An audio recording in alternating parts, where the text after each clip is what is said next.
Begitu juga era Sayyidina Umar, era Sayyidina Utsman, Ali. Itu juga ngalami orang-orang yang ekstrim. Misalnya begini, saya contohkan korban-korban ekstrim yang real. Sayyidina Ali itu masyhur, dia punya musuh besar namanya Muawiyah. Karena permusuhan ini tidak bisa dihindari. Jadi kalau dalam fikih Islam, ini anak-anak saya ajari fikih. Kalau orang mukmin membunuh orang mukmin itu hukumnya dosa besar apa kecil? Besar. Itu di bab kisos. Tapi orang fikih itu unik. Di fikih itu ada kitab usial namanya. Di takrib ada kitab usial. Dan di situ ada penjelasan mangkutila dunamali fahuwa syahid. Orang yang dibunuh karena membela hartanya atau keluarganya, itu dia mati syahid.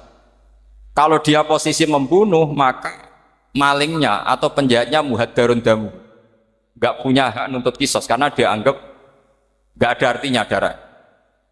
Nah sekarang begini, suatu saat ada garong ke rumah Anda, ingin membunuh Anda karena ingin mengambil harta Anda. Anda ingin ingat status mukminnya atau status garongnya.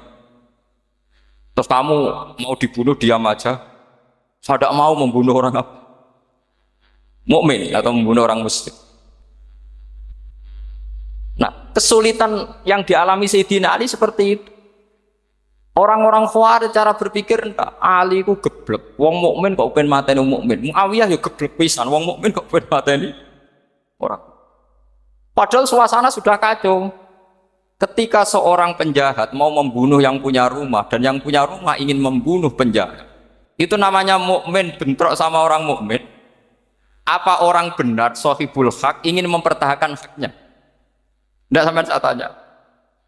Itu sahibul hak, yaitu yang punya rumah ingin mempertahankan haknya. Meskipun dalam duel ini kadang terjadi pembunuhan.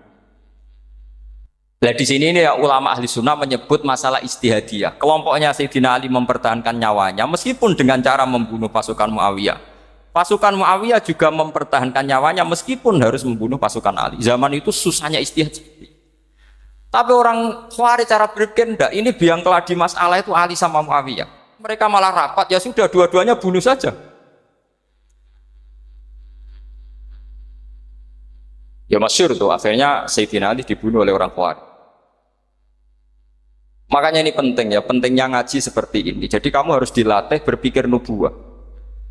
Ya, dilatih berpikir apa? Nubuwah. Disebut al-ulama warasatul. Meskipun dengan cara yang ekstrim, tapi pikirannya saja, jangan perilakunya. Saya punya contoh sekian kasus, sekian tragedi. Misalnya begini. Saya itu dulu punya teman, dia soleh, bisa baca Fathul Mu'in. Dia itu janggal. Bilang sama saya, Gus, tidak biasanya Rasulullah itu agak-agak nyindir orang fakir. Ini kok ada hadis kadal fakru ayakuna kufur, bahwa kefakiran itu mendekati apa? Kekufuran. Dia itu aneh sekali. Biasanya tidak biasanya Rasulullah kritik seperti itu. Walhasil ini singkat cerita, anak ini ngalami satu trauma. Dia itu miskin. Gara-gara miskin gitu jadi buruhnya orang non muslim dan sering disuruh nganter majikannya itu ke tempat-tempat lokalisasi. Dia mulai mikir, ini gara-gara fakir saya harus nganter orang ke lokalisasi. Mulai ingat dia, sedekah Rasulullah, ini gara-gara fakir saya jadi pengantar orang ke lokalisasi. Suatu saat majikannya itu benar-benar bangkrut, malah tidak disuruh nganter, pokoknya carikan yang cantik bawa sini. Pusing. Dia akhirnya walhasil lari terus keluar, terus dia cerita betapa ekstrimnya fakir, sehingga gara-gara fakir saya harus jadi penolong orang yang mau apa mak. Anda boleh berpikir ekstrim, tapi ekstrim dalam melawan kemungkaran itu tadi. Saya nggak boleh jadi fakir, tapi takutnya fakir yang nanti jadi alat kemak. Imam Ghazali juga punya contoh seperti itu. Imam Ghazali pernah marah besar ketika tren di Baghdad itu orang belajar fikih semua. Hatta la yakuna thamma tabibun illa min ahli dhimmah, kata beliau. Sampai di Baghdad itu tidak ada dokter kecuali orang kafir dhimmah. Akhirnya kalau ada ulama sakit, saya masih ingat pas kecil, kalau ada ulama sakit itu tidak boleh dibawa ke rumah sakit. Takutnya ketemu dokter muslim, non muslim malah disuntik langsung apa? Akhirnya ulama saat itu berfatwa, orang Islam harus ada yang jadi dokter. Banyaklah gus-gus yang sekolah kedokteran. Yang masyhur ya seperti Sahal itu, Sahal bin Abdul Fattah. Itu dulu putranya Ki Fatah yang menolong Mbah Mahfud saat sembunyi. Saking idolakannya Basal, anaknya dinamakan Sahal, tapi dia jadi dokter spesialis bedah. Begitu seterusnya urusan negara. Dulu itu orang jabat itu tidak boleh, karena jabat itu dekat dengan syubhat, dekat dengan haram. Tapi gara-gara pejabatnya non-muslim, kalau bikin aturan ya ala non-muslim. Ulama akhirnya sadar, andikan kita yang jabat pasti tidak seperti itu. Bisa bikin perda ini, bisa bikin pelaturan begini yang menguntungkan Islam. Nah, jadilah banyak pejabat yang sekarang muslim. Tempat-tempat maksiat diobrak-abrik sama Satpol PP macam-macam. Kita untung.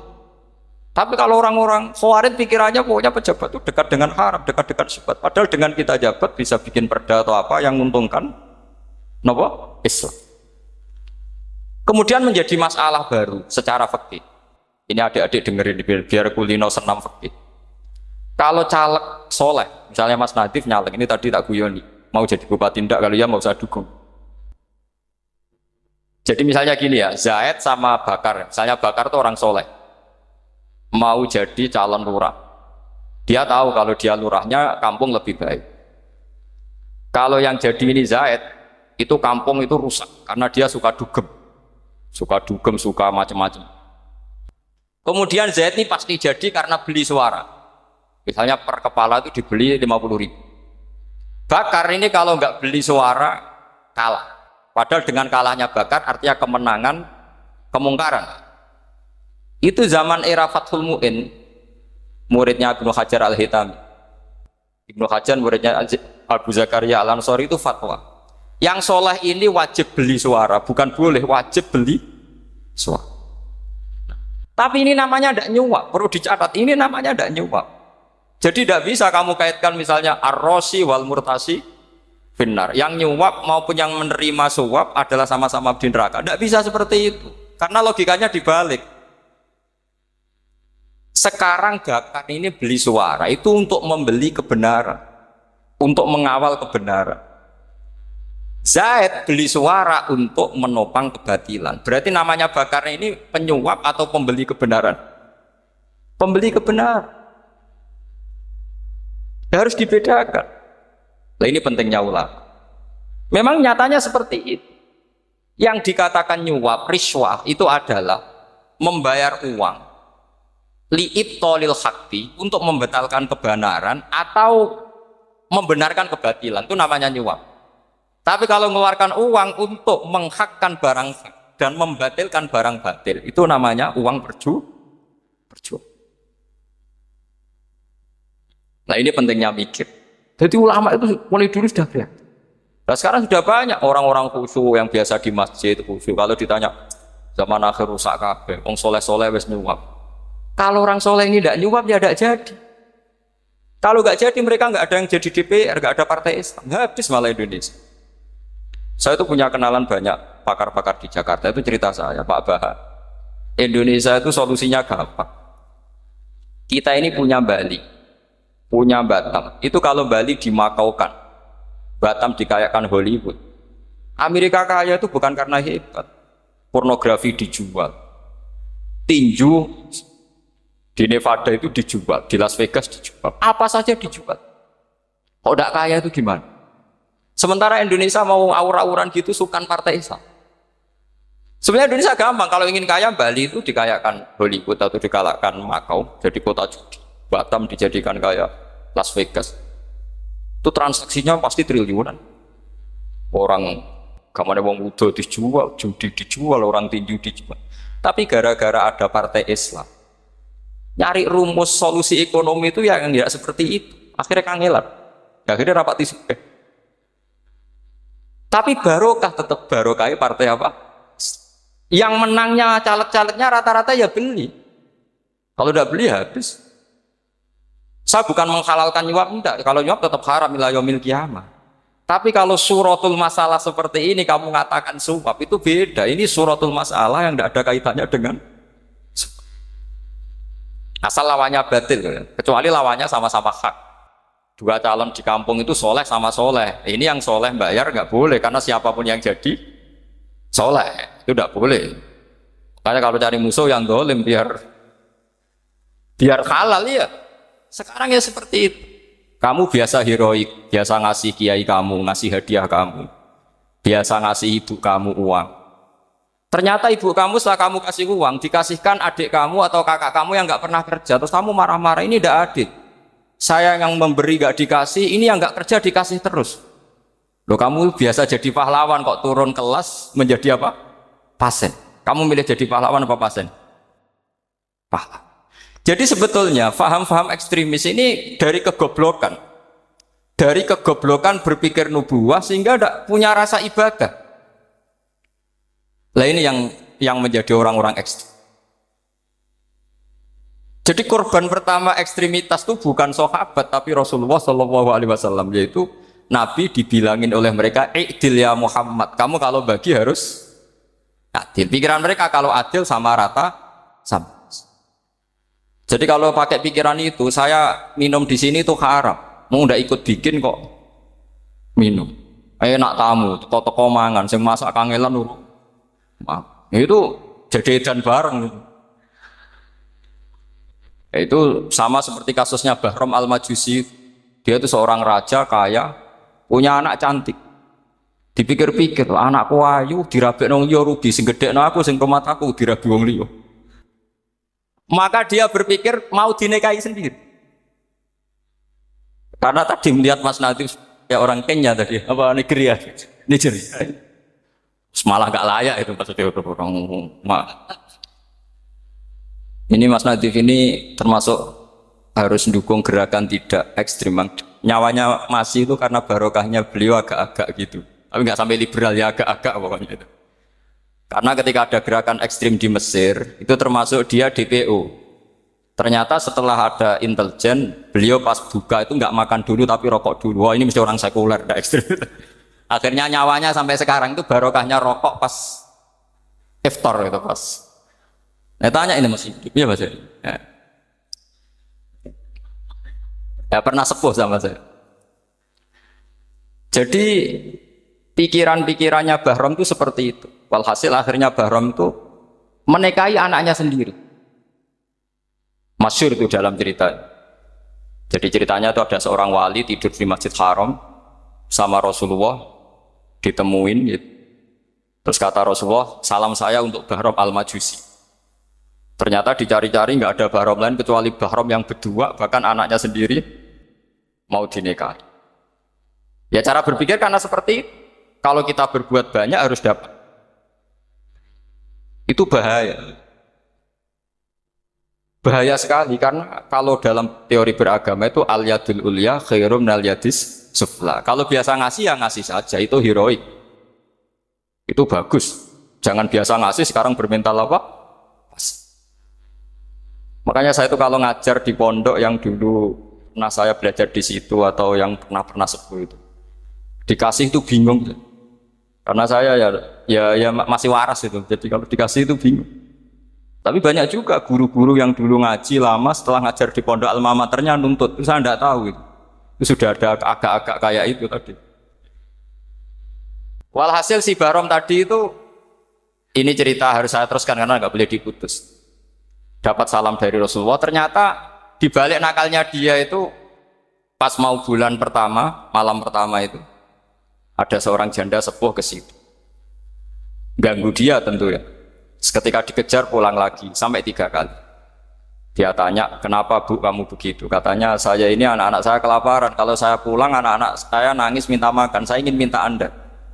Tapi setelah saya ingat Anda ini majusi, saya mukmin, saya mukminah, saya pulang. Ya sudah Bu, kamu di rumah saja. Nanti saya kirimi makan. Dikirimi sendiri, padahal dia seorang raja orang kaya. Barokahnya itu dia dikasih tobat sama Allah. Dan paginya ketemu tamu yang mengirimkan salam dari Rasulullah SAW. Akhirnya Bahram ini menjadi muslim. Tapi intinya berpikir seperti tadi itu salah, bahwa kalau saya jasa banyak harus mendapat apa? Ini cara berpikir orang-orang Khawarij. Iya, saya pernah ditanya seorang dosen, Gus, saya ini kalau baca sejarah perang Badar atau perang Uhud, yang saya tidak nerima itu satu. Kenapa setiap ghanimah, harta orang kafir dan istrinya orang kafir kok disita orang Islam, dan yang perempuan jadi amat, kemudian juga digauli orang Islam, yang hartanya orang kafir juga jadi asetnya orang Islam, kok kayak garong. Dia tanya seperti itu sama saya. Terus saya jawab,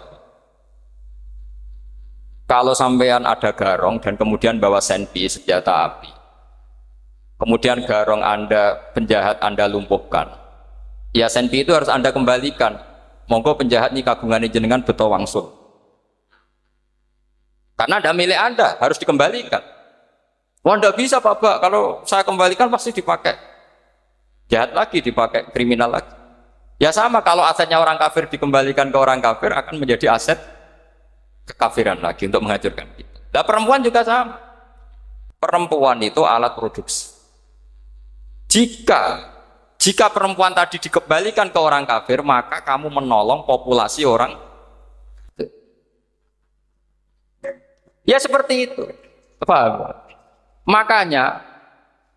Makanya disita dalam perang loh ya, tapi dalam perang yang legal. Nah itulah kenapa amat halal. Makanya di Quran itu illa ala azwajihim aw ma malakat ayman. Paling enggak itu masih ada ulama atau pemikir atau ustadz siapa saja yang bisa memahami logika apa? Nanti kalau ulama ini sudah meninggal, orang akan mencibir Islam dengan cara mengatakan Islam itu jahat, yaitu menyita hartanya orang kafir dan istrinya orang kafir. Setiap kali terjadi.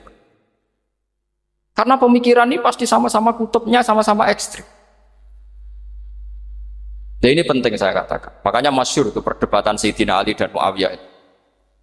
Ini saya kutip sedikit. Ini ya sama-sama berpikir ekstrim, tapi ekstrim yang baik. Walhasil dalam satu kerja bakti di Masjid Kuba, itu ada sahabat namanya Ammar. Ini di depan umum, ini penting. Kalau dalam ilmu hadis di depan umum ini penting karena nanti menjadi mutawatir. Beda dengan hadis yang Nabi ngendikan sama 1-2 sahabat, namanya hadis ahadi. Di depan umum Nabi guyon gini sama Ammar, ya Ammar waihak taktuluka alfiatul baghiyah. Ammar, kamu ini nasib kamu itu agak sial. Karena nanti yang membunuh kamu itu kelompok yang tidak benar. Alfiatul baghiyah itu kelompok yang tidak benar. Itu disaksikan sekian sahabat. Walhasil suatu saat Ammar ini ikut perang dan ikut pasukannya Ali dan terbunuh oleh pasukannya Muawiyah. Seneng Ali. Walhasil Ammar ditemui sama ya Muawiyah. Al-ana dhuhara bi anna fi'ati haqqun wa fi'ataka baghiyah. Sekarang kelihatan siapa yang benar. Saya yang benar, kamu yang salah. Kenapa? Karena Ammar kelompokku dan terbunuh oleh kelompok kamu. Padahal kata Rasulullah yang membunuh Ammar adalah kelompok yang salah. Muawiyah pintar sekali, dia jawabnya gini, laula kama kutila Ammar. Ammar terbunuh karena bela-belain kamu. Kalau kamu tidak nyuruh dia perang juga gak terbunuh kan. Jadi kamu ikut andil, terbunuhnya siapa? Ammar. Tapi apa kata Sayyidina Ali? Idzan qatala Rasulullah Hamzah. Kalau teori itu Anda pakai, Rasulullah pun membunuh Hamzah. Sekarang Hamzah perang karena suruhan siapa? Rasulullah. Yang membunuh Hamzah siapa? Wahsy. Kalau teori itu Anda pakai, berarti Rasulullah pun membunuh Hamzah. Terus fasa kata Muawiyah, terus Muawiyah diam. Jadi fikih pun tuh diputuskan lewat pikiran ekstrim. Tapi bukan ekstrim yang merugikan orang lain. Ya, kalau merugikan orang lain namanya sudah la darara wa la dirar, dia menyalahi aturan. Makanya saya pernah ngaji di sini dulu ketika tahun kemarin. Fikih-fikih Islam itu punya rumus, itu ya gara-gara pikiran ekstrim sebetulnya. Saya pernah nyontohkan adalah orang itu kalau sholat jenazah itu mayitnya di depan. Itu ulama fikih tidak ada yang punya alasan. Mau hanya bilang gini, hakadha wajadna salafan wa khalafan. Mulai dulu kalau nyolati mayit ya jenazahnya di depan. Ya hanya gitu saja, tidak punya alasan. Makanya ulama lain mengatakan tidak apa-apa jenazah di belakang, yang sholat di depan. Kenapa? Fa innaha laysat bimanzilatil imam. Memangnya jenazah imam kok harus di depan? Itu ya tidak ada yang bisa bantah. Bagaimana mungkin harus di depan? Oh, enggak imam kok harus. Yang harus di depan itu imam. Jenazah itu imam apa enggak? Enggak. Terus alasan kedua sholat ghaib. Kalau ada orang mati di Surabaya, Mas Nadib di sini, sholat gaib boleh enggak? Boleh. Jenazahnya di depan apa belakang? Belakang. Di belakang kan? Berarti harus enggak jenazah di depan? Ya dia mau ngakeh yang jelas kalau itu. Lah ini contoh-contoh kecil. Nah orang Khawarij itu orang yang paling enggak mau menerima otak-atik seperti itu. Akhirnya jadi goblok bareng tadi. Ya makanya Rasulullah pun jadi korbannya Khawarij. Muhammad kamu harus adil. Karena pikiran mereka adil itu yang memberi banyak ya dapat banyak. Kalau pikiran nubuah tidak seperti itu. Kalau yang biasa memberi, biasa heroik, biasa baik ya biar tetap biasa memberi. Jangan dilatih jadi apa? Fasih. Ini mungkin adik-adik juga agak keberatan, tapi harus dilatih. Makanya saya itu jadi kiai itu ya mulai kecil anaknya kiai, putu kiai. Saya itu ya mulang tuh senang. Saya tidak pernah terlintas dikasih santri atau dihormati ya enggak. Mungkin sampai mati agak terlintas. Ya pikiran saya sederhana. Biasa mulang pahlawan malah sekarang pasien itu malah kayak cemen, kayak turun kelas itu. Jadi saya terus ya enggak kepikiran sama sekali. Loh kalau saya minta sama Allah karena itu atasan saya. Makanya ada ulama yang ekstrim gini, ini kisah nyata. Ada ulama alim datang ke seorang raja. Rajanya ini soleh padahal. Ternyata pas raja itu berdoa, ya Allah saya kasih ini, kasih ini. Padahal ulama tadi itu mau mengajukan proposal. Mau minta apa gitu. Terus dia pulang ketika ditanya, Pak Kiai kenapa pulang?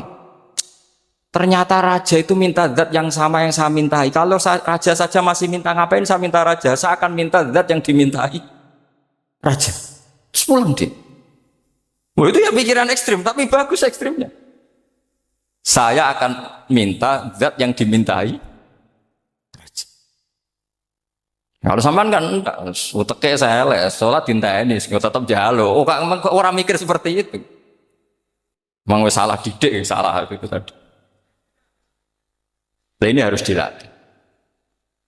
Masyhur itu ketika Nabi pas Fathu Makkah itu, orang-orang Ansor komentari Nabi gini, ketika Nabi sangat happy di Mekah, sangat enjoy di Mekah, kata orang-orang Ansor, amar rojul adroka durok fatun fi ahli wa ulfatun fi asyiroti. Namanya orang pasti happy kalau di kampung halaman. Jangan-jangan Rasulullah itu nanti hidup di Mekah lagi, karena Mekah sudah dikuasai orang Islam. Beliau pasti kangen sama keluarga, sama Mekah. Tapi ya sama, ketika Rasulullah mulai ngasih itu, orang-orang Quraisy dikasih banyak, orang Ansor juga pikirannya seperti itu. Baru orang Ansor dilatih pikiran nubuwah, yaitu tadi. Mereka itu dapat kambing, dapat sapi, terus pulang. Kamu mendapat saya, milih mana? Milih Rasulullah Shallallahu Alaihi Wasallam. Sekarang kamu saya balik. Kamu punya kiai, kamu bisa memberi hadiah, memberi beliau. Suatu saat kiai Anda ini kaya raya, terus sering ngasih orang-orang yang nggak pernah berjasa. Kamu nggak pernah dikasih. Itu kalau pakai pikiran Khawarij, kiai ini salah karena ngasih orang yang tidak berjasa. Tapi kalau kamu pakai pikiran nubuah, enggak. Alhamdulillah saya tetap istiqomah memberi kiai itu. Dan alhamdulillah enggak dibales. Semoga balasannya di akhir. Ya sudah seperti itu. Kalau pakai pikiran gengsi tadi seperti itu. Masa biasa memberi sekarang posisi diberi, saya rak turun kelas. Jadi sebetulnya pikiran ekstrim itu boleh, tapi untuk yang seperti ini bukan ekstrim yang tadi. Makanya ini disebut al-hujjat. Al-hujjat itu satu logika yang bisa mematahkan asumsi awal. Ini saya harap santri-santri matolek putra maupun putri berpikir seperti ini. Sehingga sama. Jadi misalnya sekarang dibalik. Kalau ada orang NTT yang masih non-muslim, itu orang kafir yang harus dibunuh atau orang kafir yang harus didakwai. Mesti pikirannya itu, kalau Nabi itu ya semua yang didakwai Nabi dulu orang kafir. Nah, ketika Nabi di Mekah itu pertama ketemu orang kafir itu dibunuh atau didakwai? Didakwai. Ya berarti pilihan sekarang ya didakwai bukan dibunuh. Nah soal perang itu perang itu beda dengan membunuh. Ada janjinya, ada macam-macamnya, terus nggak ada solusi, itu baru ada apa? Jadi kalau sudah dibalik-balik gitu, makanya kata ulama-ulama, Khawarij itu pasti salah. Pasti salahnya adalah kalau orang tidak benar ya dibenarkan, bukan dibunuh. Kalau setiap orang kafir dibunuh, Nabi kapan jadi nabinya? Karena orang kafir habis. Jadi metode bil hikmati ya ada, mau'izatul hasanah ya ada karena orang kafirnya sudah apa? Mati. Terus, pertanyaan kedua, kalau Nabi harus ekstrim ngapain yang ngawal Jibril? Halnya Israel lebih efektif.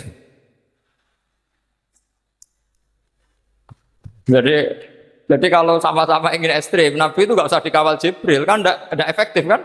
Harusnya yang ngawal itu siapa? Israel. Kan nggak repot. Nah, jadi saya mohon ini saya cerita. Jadi korban pikiran ekstrim itu bukan siapa-siapa. Pertama itu Rasulullah. Akhirnya Rasulullah menjelaskan, ya beginilah cara berpikir. Jadi saya kira demikian. Nanti mungkin kalau ada tanya-tanya, ada pertanyaan. Yang jelas kalau seputar ekstremitas itu bisa latihan. Ya sebenarnya bisa latihan di fikih. Karena fikih ini cerminan dari pikiran ulama. Ya, cerminan dari pikiran apa ulama yang tidak tekstual. Ya, seperti gini ya. Tasaddaqa Rasulullah so'an min tamrin au so'an min aqidin. Ketika zakat fitrah itu Rasulullah mengeluarkan satu sok amr. Amr itu kurma. Kalau menurut tekstual berarti zakat fitrah harus pakai kurma. Tapi semua ulama sedunia mengatakan putih ahlil balad. Hanya dalam konteks Indonesia ya pakai apa? Beras. Berarti kata tamr diganti kot, diganti apa? Kot. Jadi orang itu jangan diajak goblok bareng. Masa Nabi ngendikan tamar harus apa? Makanya saya pernah debat. Pak Nabi itu cingkrang. Kenapa orang-orang itu rata-rata tidak cingkrang? Saya bilang, Nabi itu hidupnya di Mekah. Kenapa Anda hidup di Indonesia? Iya, Nabi itu hidupnya di Mekah. Terus saya tanya lagi, Nabi itu hafal Quran, kamu udah hafal? Saya hafal Quran. Kalau cingkrang gampang, karek ngetok kata saya. Ya, kalau anak sunnah Rasul, Nabi hafal Quran, enggak hafal kan? Berarti kalau ikut sunnah Rasul, hafal Quran. Jangan cingkrang tok, ya hafal apa? Ya sama poligami juga gitu yang tadi diceritakan Mas Natif itu. Nabi itu poligami setelah Khadijah meninggal. Apa mereka mau nunggu istri pertama meninggal? Kalau ingin persis loh, kalau ingin persis nunggu istri pertama meninggal. Iya. Enggak mau juga kan? Ya biasa saja lah. Pokoknya yang dihalalkan syariat ya kita bilang halal, yang diharamkan kita bilang apa? Enggak usah sok suci isi sunnah Rasul. Saya punya banyak cerita. Abu Bakar itu dulu sering menghindari sunnah Rasul. Dulu Rasulullah itu kalau ada orang minta ya dikasih. Ketika era Abu Bakar bikin Baitul Mal. Ketika ditanya ini zaman Rasulullah tidak ada. Kata Abu Bakar, huwa Rasulullah. Beliau itu Rasulullah. Mbak gak dimanage ya negara tertib. Umar bikin pasukan. Pasukan itu diangkat negara. Kalau dulu zaman Nabi yang ikut perang bahaya, yang tidak perang namanya munafik. Era Umar tidak, militer itu ditunjuk. Ya digaji pakai Diwanul Murtazikoh. Ketika ditanya kenapa tidak kayak Rasulullah? Huwa Rasulullah. Mbak tidak tertib pun tetap negara stabil. Karena ada karismanya. Jadi kadang-kadang dalam banyak hal itu kita malah tidak boleh persis Rasulullah karena kadang banyak khususiyah. Yaitu contoh yang paling masyhur di fikih ya kayak Nabi itu nikah 9 itu khususiyah. Dalam strategi juga sama. Dalam strategi memanage negara juga sama. Banyak sahabat yang punya ide yang zaman Nabi itu tidak ada. Ketika ditanya kenapa tidak persis Nabi? Katanya huwa Rasulullah. Ya Rasulullah itu meskipun seperti itu, meskipun tidak tertib secara rasional, tetap dikawal wahyu. Makanya negara baik-baik saja. Kalau saya ini hanya Abu Bakar, kalau tidak ya repot. Umar ya sama, bikin Diwanul Murtazikoh.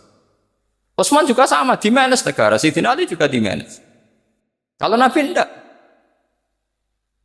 Tapi tidak apa-apa karena ada karisma. Sama tak cerita nih, masalah zakat yang masyhur. Orang paling bakhil sekalipun, paling kikir sekalipun itu zaman Rasulullah bayar zakat. Karena pikirannya setelah zakat dikasihkan Rasulullah mendoakan. Khudh min amwalihim shadaqatan tutahhiruhum wa tuzakkihim biha wa sholli alaihim. Inna sholataka sakanul lahum. Era Abu Bakar enggak. Sorry ya Abu Bakar, dulu kita zakat sama Rasulullah karena didoakan beliau. Kamu hanya Abu Bakar, saya tidak mau zakat. Ya sama lah seperti orang dipimpin ulama-ulama karismatik, orang dipimpin Badola itu tidak usah metai, santri sudah nurut. Dipimpin Usman Nazif, gak bikin pelaturan, habis pondok. Kalau tidak ngancam, gak gini, ditakzir, gak gini, habis. Zaman Badola dehem tok santri wedi. Mas Nadif dehem enggak. Nah, makanya Rasulullah itu tidak banyak bikin pelaturan. Rasulullah itu kalau mau perang itu hanya bilang sahabat, saya besok ditantang Abu Sufyan di sini. Saya mau perang. Oh itu sahabat ikut semua. Orang melihat wajahnya, melihat karismanya sudah tertarik ingin menyelamatkan beliau. Kita tidak akan ridho Rasulullah keluar sendiri. Kalau Abu Bakar ya enggak. Pertama Abu Bakar pidato sudah sopan. Saya memimpin kamu. Ini kulitu alas tubuh khairikum. Saya ini memimpin kamu, tapi bukan berarti saya yang terbaik. Jika saya benar maka dukunglah. Kalau salah ingatkan. Itu pertama orang-orang bilang apa? Fawwala uqiman nakabisef. Nanti kalau Anda salah tak ingatkan pakai pedang. Ya karena hanya Abu Bakar bukan Rasul. Jika diaturlah, ini ada militer, ada pengawal, ada baitul mal. Era Umar lebih modern lagi, ada Diwanul Murtazikoh, ada macam-macam. Ya Rasulullah nggak ada. Nah sekarang orang sidik-sidik muni sunnah Rasul. Padahal ada sunnah Rasul yang khasnya Rasulullah sebagai nubuwah. Ya khasnya Rasulullah sebagai apa? Coba Nabi itu istrinya 9. Semuanya cerita tentang tahajudnya Nabi, witirnya Nabi. Apa kira-kira Mas Nadif kalau punya istri 4 ceritanya tentang tahajudnya Mas Nadif? Kan enggak. Nah, jadi saya mohon, sebetulnya pikiran-pikiran ekstrim itu karena enggak mau belajar. Enggak mau belajar. Kalau mau belajar itu kata Imam Ghazali itu dalam kitab Imla, Al-Imla fi Iskalatil Ikhya itu. Fal ma'ani awsa'u minal ibarat. Yang namanya ma'ani itu awsa'u minal ibarat. Jadi yang fal ma'ani awsa'u minal ibarat. Jadi yang namanya makna itu lebih luas minal apa? Ibarat. Nah, ini contoh yang paling nyata ya Sayyidina Ali. Ketika Sayyidina Ali perang sama Muawiyah, itu Sayyidina Ali bilang sebaiknya Muawiyah kirim delegasi, mediator. Saya juga kirim mediator. Terus orang-orang Khawarij karena tadi tekstual. Mahada ya Ali. Ini apa ya Ali? Lam yujad fi kitabillah. Aturan mediator itu tidak ada di Quran. Bahwa kalau kita perang harus ada mediator itu tidak ada. Terus Sayyidina Ali baca ayat wa in khiftum shiqaqa bainihima fab'atsu hakaman min ahli wa hakaman min ahliya. Jika lelaki dan perempuan, suami istri terjadi shiqaq, terjadi konflik, maka suami kirim satu mediator, yang pihak perempuan juga kirim mediator. Terus Sayyidina Ali ngendikan wa amru Muhammad a'dhamu min amri rajulin wa imra'atin. Urusan umat Muhammad lebih serius ketimbang urusan hanya sekedar suami dan istri. Maka kita butuh hakam, butuh mediator. Baru 4.000 orang Khawarij tobat ngikuti pikirannya Sayyidina Ali yang tidak tekstual. Sama seperti zaman Rasulullah. Ketika Rasulullah mau perang Badar, saya ini mau perang Badar kata Rasulullah. Musuh saya itu 1.000 lebih. Kalian hanya 313. Apa kita teruskan? Itu sahabat langsung bilang gini, saya itu hafal teksnya. Idzan lanaqulu laka kama qalat banu Israil fathab anta wa rabbuka faqatila inna hahuna qa'idun walakin idhab anta faqatila inna ma'akum muqatilun. Ini kelihatan sekali bahwa para sahabat sudah ada tekstual. Orang-orang Bani Israel ketika melihat Musa katanya sakti dan orang dekat Allah, itu cara berpikir orang Bani Israel gini. Walhasil ada perintah supaya Musa itu merangi kaum Jabarin. Orang Jabar ini gagah-gagah, pikirannya orang Bani Israel. Musa kami itu sakti dekat Allah, ya sudahlah sama Allah saja sana, tak tunggu di rumah kabarnya. Itu kan sama dengan santri semedit, roh kiai ini suga, kiai aku suga, terus tak pikirkan seperti itu. Ya sama seperti itu. Nabi ku kekasih Allah, mesti perang menang, serasa tak ewangi mesti menangis. Fadhab anta wa rabbuka faqatila inna hahuna. Kok itu? Ya sudah kamu berangkat saja sama Tuhan, tak tunggu di rumah. Tapi apa kata para sahabat Ansor ketika Nabi minta supaya mereka dukung di perang Badar? Langsung bilang, idzan lanaqulu laka kama qalat banu Israil. Kita tidak akan bermental kayak Bani Israil. Ini tekstual pada enggak. Mereka punya mafhum, punya pikiran. Cara Mas Nadif punya kreatif. Bahwa ini mental yang bejat, kita tidak akan meniru seperti itu sahabat. Jadi dulu sahabat itu makna di Quran juga ada tekstual. Jadi bisa memahami. Nah sekarang orang memaksa semuanya harus tekstual. Ya meskipun tadi jangan terlalu liar terus menjadi liberal. Tapi saya tidak tahu kalau contohnya Mas Nadiem tadi pakai kondom istiqomah tidak tahu itu pikirannya Jil apa Mas Nadiem tidak tahu saya itu tidak tahu kok sampai sembeling itu saya tidak tahu itu. Oh, lagi juga kalau tidak bisa nyontohkan yang di luar itu saya itu ya tidak tahu mulai dulu ilmunya seperti itu terus itu ya tidak tahu lagi. Jadi mulai dulu zaman Nabi pun itu sudah ada pikiran-pikiran seperti itu. Jadi tekstual atau harfiah itu ya enggak. Nyatanya sahabat langsung bilang idzan lanaku rulaka kama qalat banu apa? Esra. Jadi ini saya kira demikian nanti kalau ada yang tanya monggo.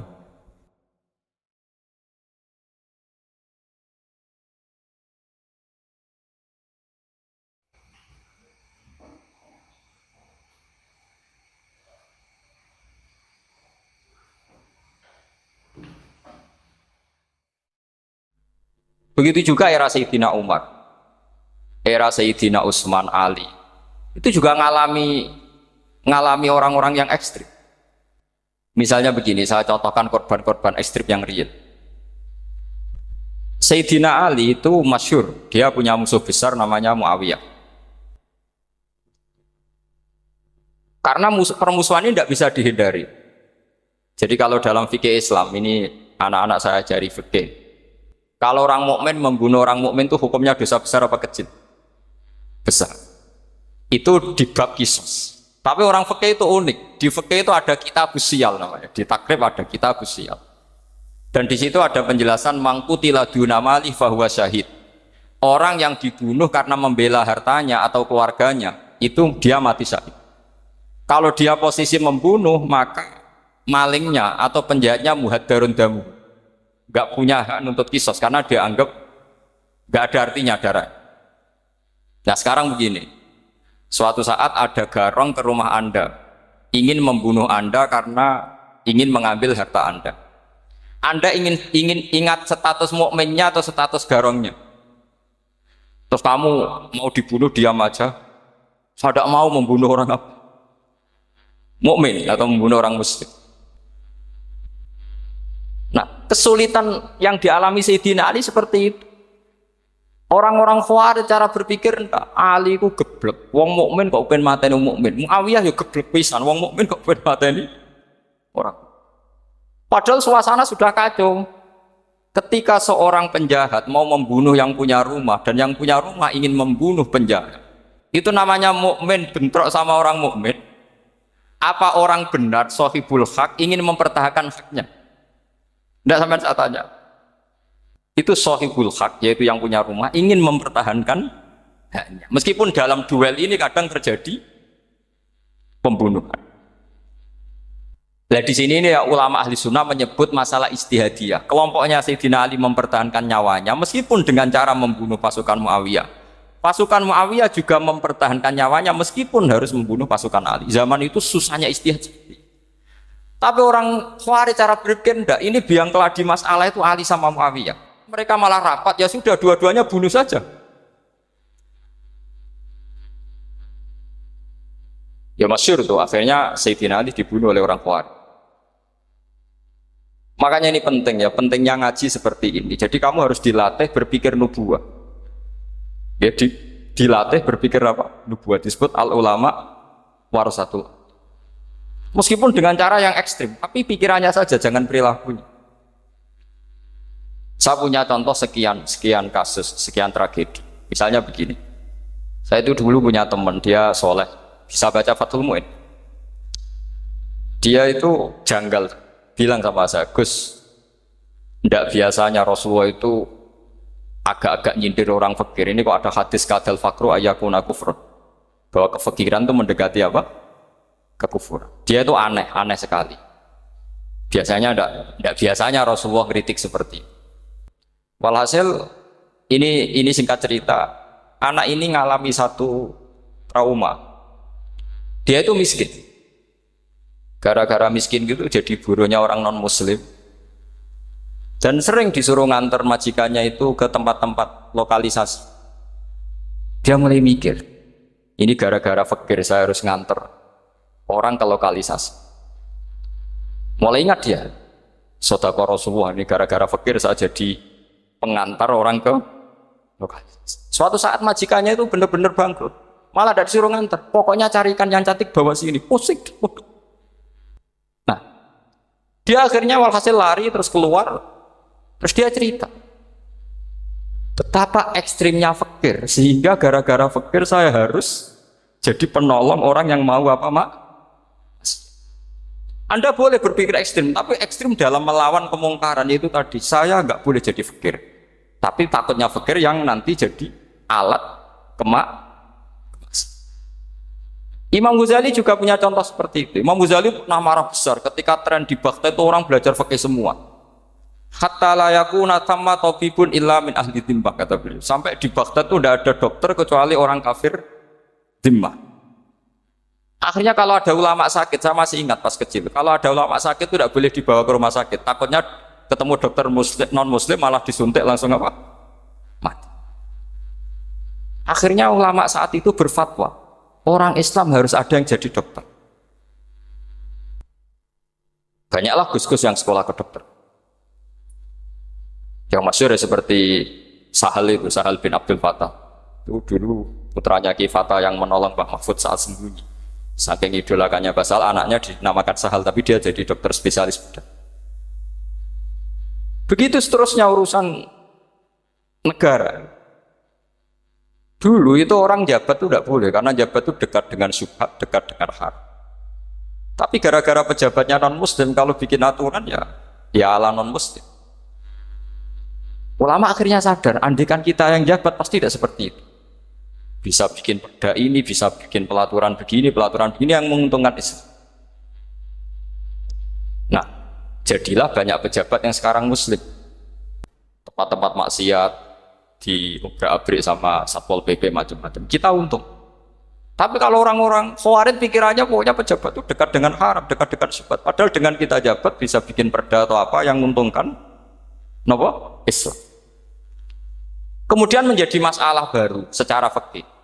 Ini adik-adik dengerin biar kulino senam fikih. Kalau caleg soleh, misalnya Mas Nadif nyalek, ini tadi tak guyoni, mau jadi bupati ndak, kalau ya mau saya dukung. Jadi misalnya gini ya, Zaid sama Bakar, misalnya Bakar itu orang soleh, mau jadi calon lurah. Dia tahu kalau dia lurahnya kampung lebih baik. Kalau yang jadi ini Zaid, itu kampung itu rusak karena dia suka dugem, suka macam-macam.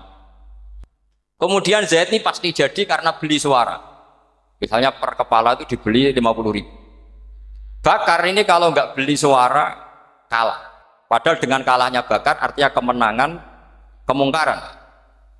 Itu zaman era Fathul Mu'in, muridnya Ibnu Hajar Al-Hitami. Ibnu Hajar muridnya Abu Zakaria Al-Ansori itu fatwa. Yang soleh ini wajib beli suara, bukan boleh, wajib beli suara. Tapi ini namanya tidak nyuap, perlu dicatat, ini namanya tidak nyuap. Jadi tidak bisa kamu kaitkan misalnya ar-rosi wal murtasi finnar. Yang nyuap maupun yang menerima suap adalah sama-sama di neraka. Tidak bisa seperti itu, karena logikanya dibalik.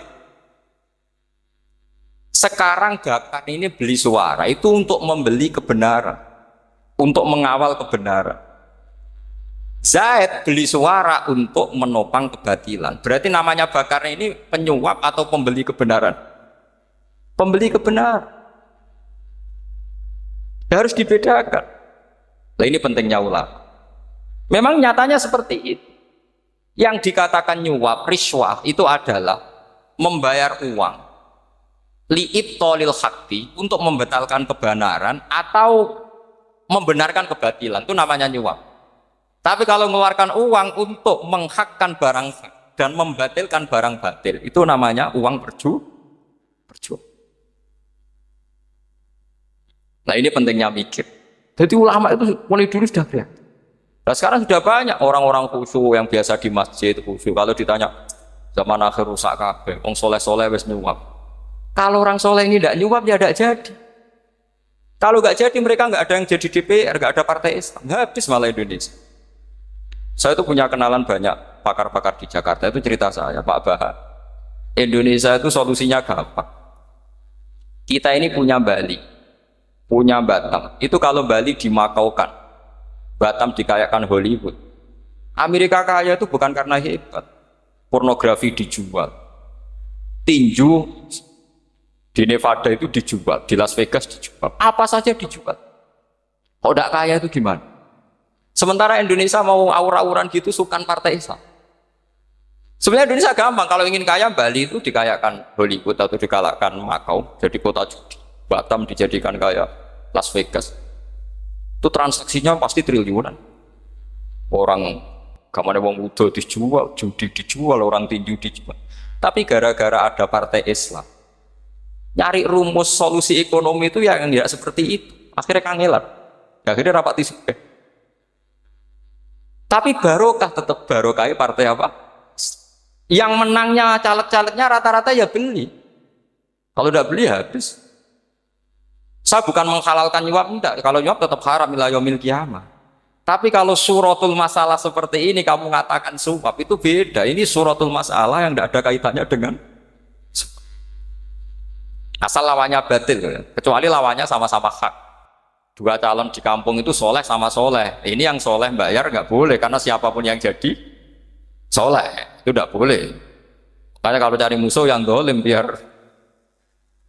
halal ya. Sekarang ya seperti itu. Kamu biasa heroik, biasa ngasih kiai kamu, ngasih hadiah kamu, biasa ngasih ibu kamu uang. Ternyata ibu kamu setelah kamu kasih uang, dikasihkan adik kamu atau kakak kamu yang nggak pernah kerja, terus kamu marah-marah, ini tidak adil.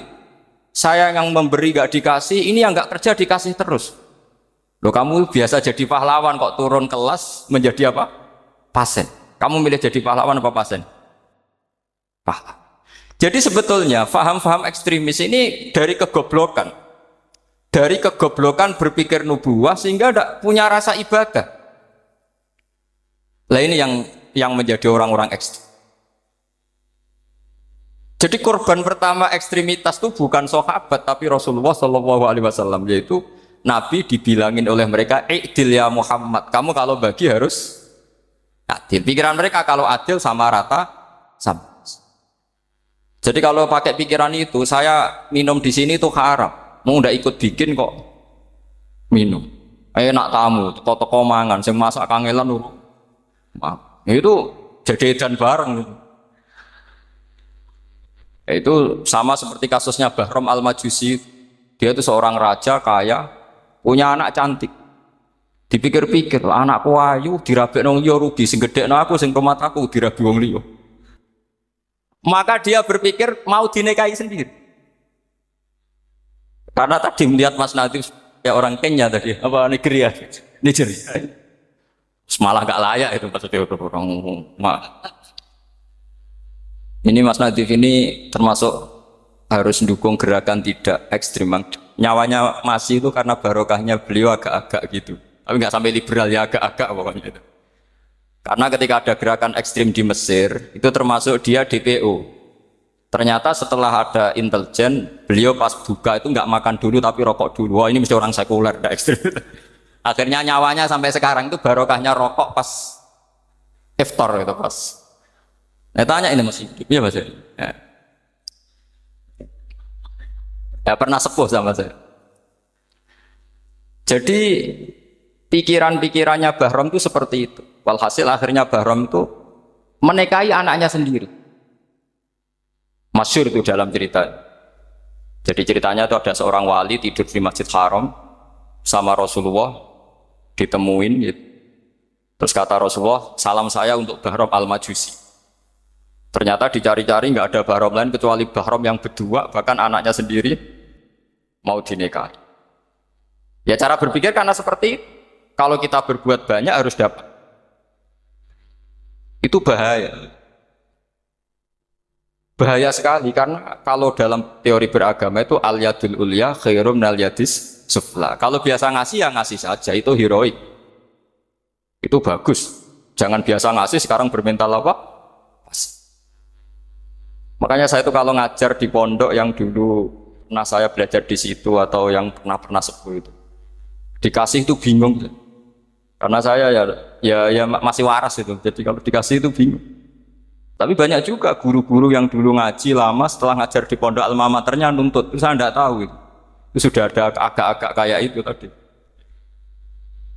Walhasil si Barom tadi itu, ini cerita harus saya teruskan karena nggak boleh diputus.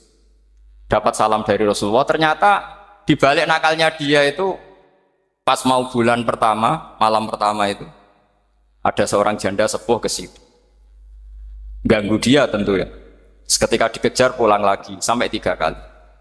Dia tanya, kenapa Bu kamu begitu? Katanya, saya ini anak-anak saya kelaparan. Kalau saya pulang anak-anak saya nangis minta makan. Saya ingin minta Anda.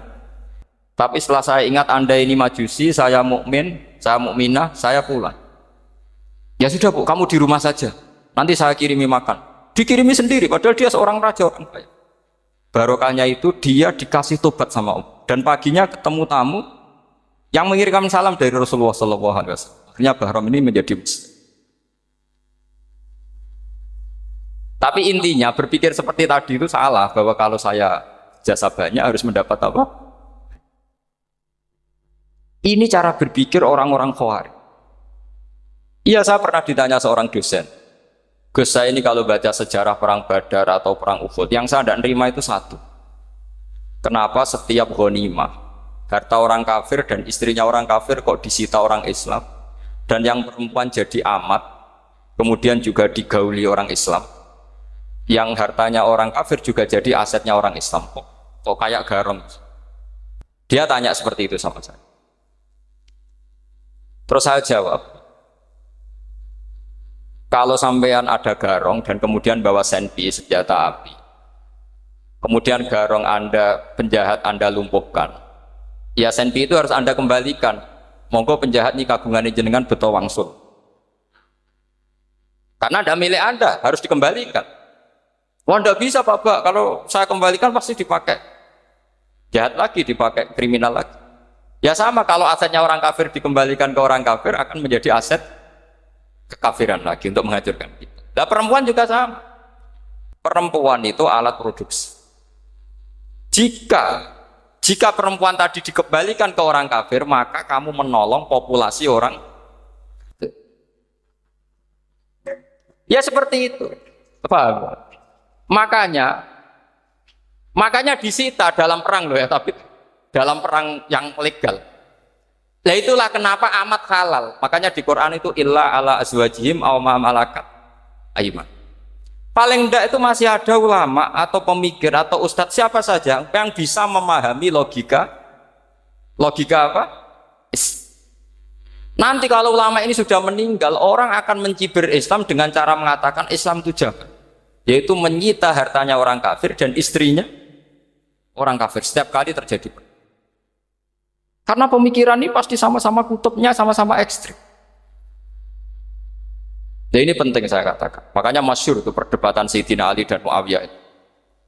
Ini saya kutip sedikit. Ini ya sama-sama berpikir ekstrim, tapi ekstrim yang baik.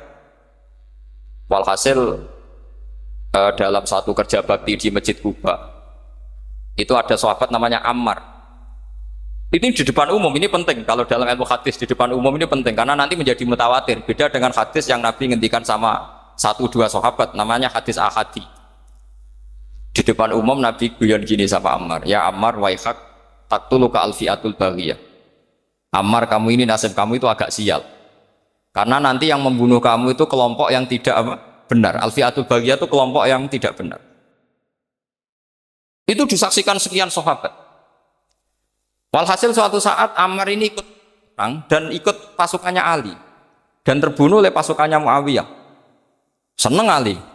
Walhasil Ammar ditemui sama, ya Muawiyah, al-ana dhuhara bi anna fi'ati haqqun wa fi'ataka baghiyah.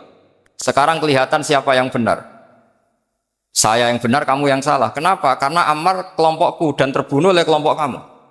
Padahal kata Rasulullah yang membunuh Ammar adalah kelompok yang salah.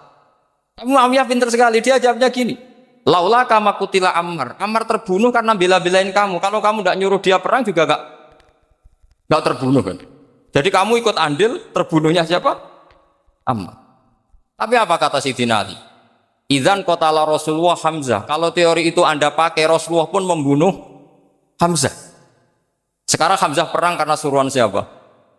Rasulullah. Yang membunuh Hamzah siapa? Wahsy. Kalau teori itu Anda pakai, berarti Rasulullah pun membunuh Hamzah. Terus fasa kata Muawiyah, terus Muawiyah diam.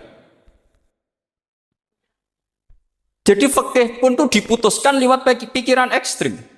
Tapi bukan ekstrim yang merugikan orang lain. Ya, kalau merugikan orang lain namanya sudah la dororo wa la dirar, dia menyalahi aturan. Makanya saya pernah ngaji di sini dulu ketika tahun kemarin.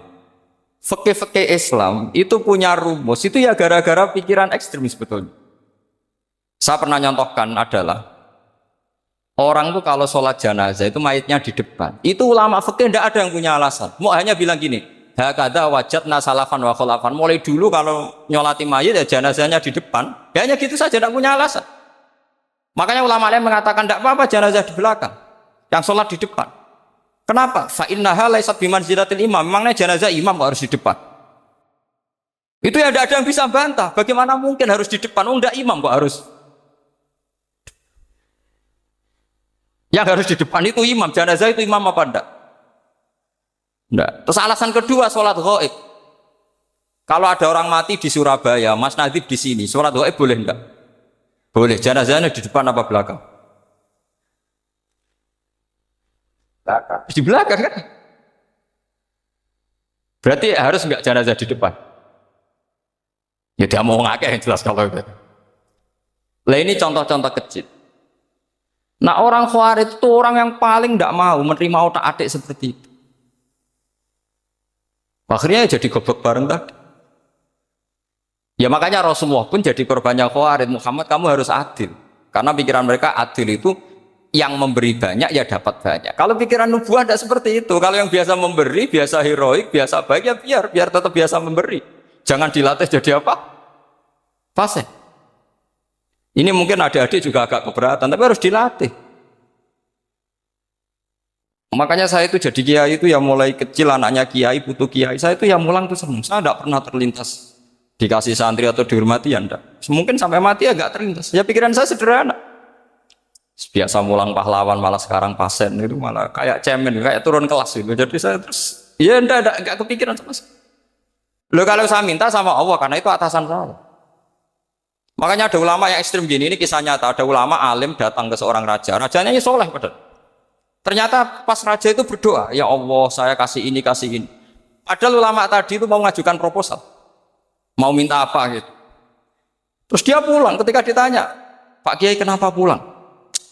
Ternyata raja itu minta zat yang sama yang saya mintai. Kalau raja saja masih minta, ngapain saya minta raja? Saya akan minta zat yang dimintai raja. Terus pulang dia. Wah itu ya pikiran ekstrim, tapi bagus ekstrimnya. Saya akan minta zat yang dimintai raja.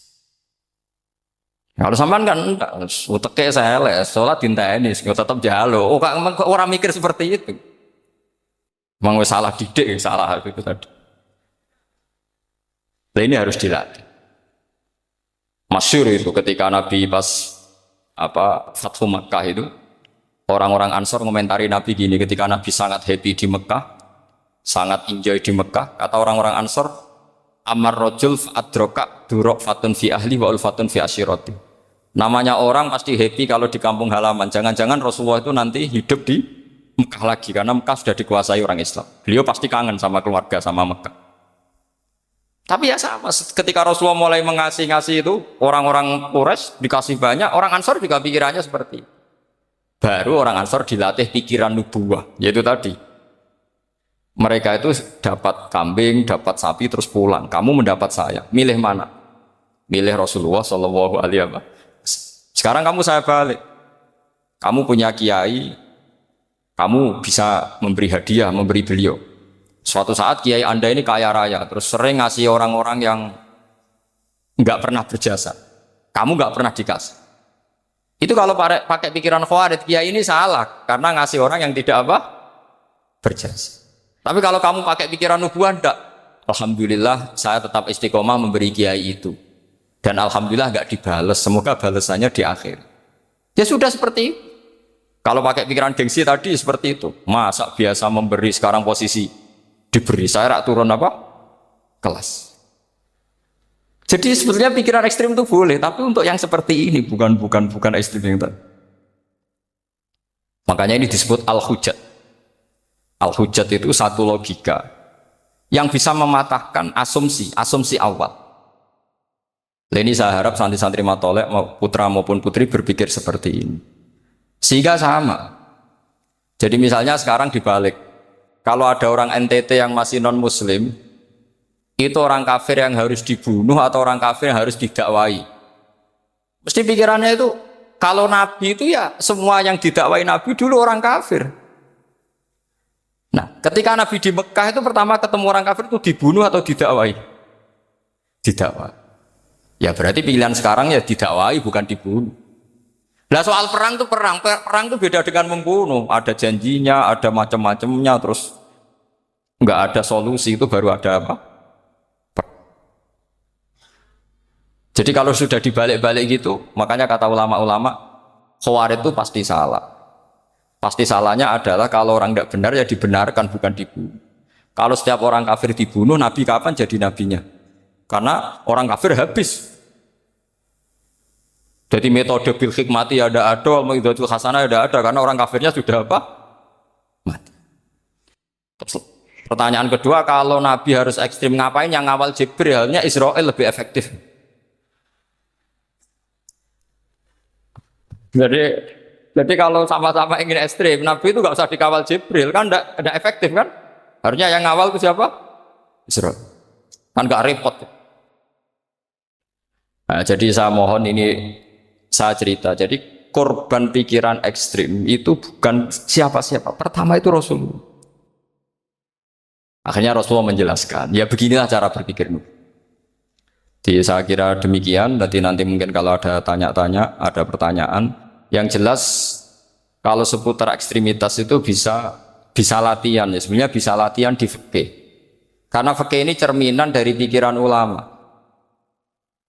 Ya, cerminan dari pikiran apa ulama yang tidak tekstual. Ya, seperti gini ya.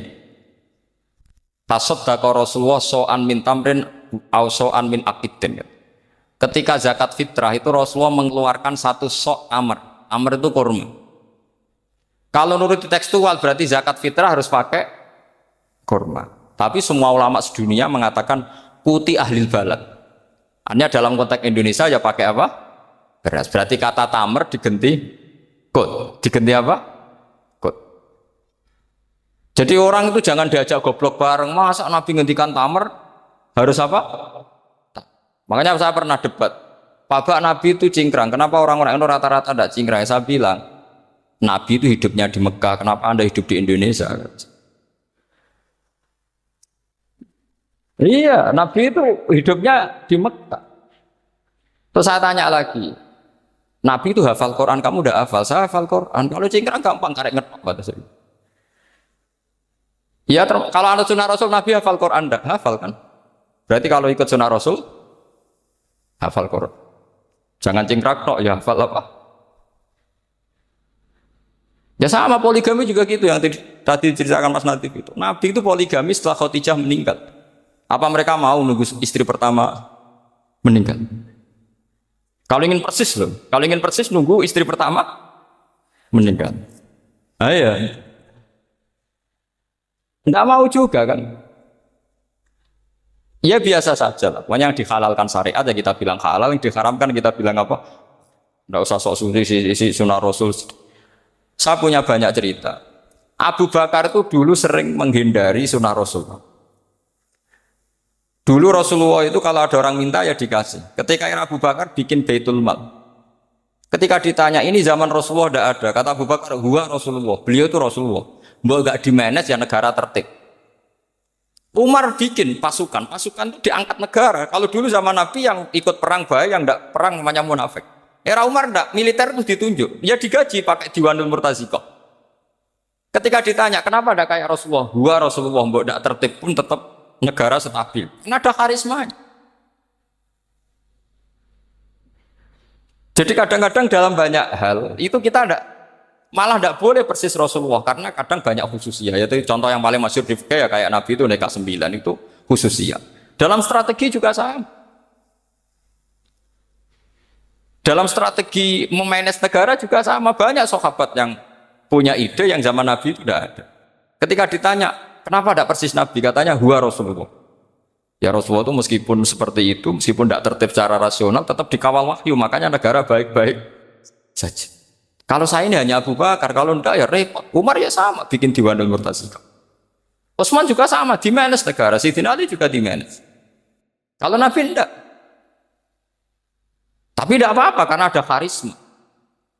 Sama tak cerita nih, masalah zakat yang masyhur. Orang paling bakhil sekalipun, paling kikir sekalipun itu zaman Rasulullah bayar zakat. Karena pikirannya setelah zakat dikasihkan Rasulullah mendoakan. Khudh min amwalihim shadaqatan tutahhiruhum wa tuzakkihim biha wa sholli alaihim inna sholataka sakanul lahum. Era Abu Bakar enggak. Sorry ya Abu Bakrin, dulu kita zakat sama Rasulullah karena didoakan beliau. Kamu hanya Abu Bakar, saya tidak mau zakat. Ya sama lah seperti orang dipimpin ulama-ulama karismatik. Orang dipimpin Badullah itu tidak usah metai, santri sudah nurut. Dipimpin Usman Nazif, gak bikin pelaturan, habis pondok. Kalau tidak ngancam, gak gini, ditakzir, gak gini, habis. Zaman Badullah dehem tok santri wedi. Mas Nazif dehem enggak. Nah, makanya Rasulullah itu tidak banyak bikin pelaturan. Rasulullah itu kalau mau perang itu hanya bilang sahabat, saya besok ditantang Abu Sufyan di sini. Saya mau perang. Oh itu sahabat ikut semua. Orang melihat wajahnya, melihat karismanya sudah tertarik ingin menyelamatkan beliau. Kita tidak akan ridho Rasulullah keluar sendiri. Kalau Abu Bakar ya enggak. Pertama Abu Bakar pidato sudah sopan. Saya memimpin kamu. Ini ketulitu alas tubuh khairikum. Saya ini memimpin kamu, tapi bukan berarti saya yang terbaik. Jika saya benar maka dukunglah. Kalau salah ingatkan. Itu pertama orang-orang bilang apa? Fawwala uqiman nakabisef. Nanti kalau Anda salah tak ingatkan pakai pedang. Ya karena hanya Abu Bakar bukan Rasul. Jika diaturlah, ini ada militer, ada pengawal, ada Baitul Mal.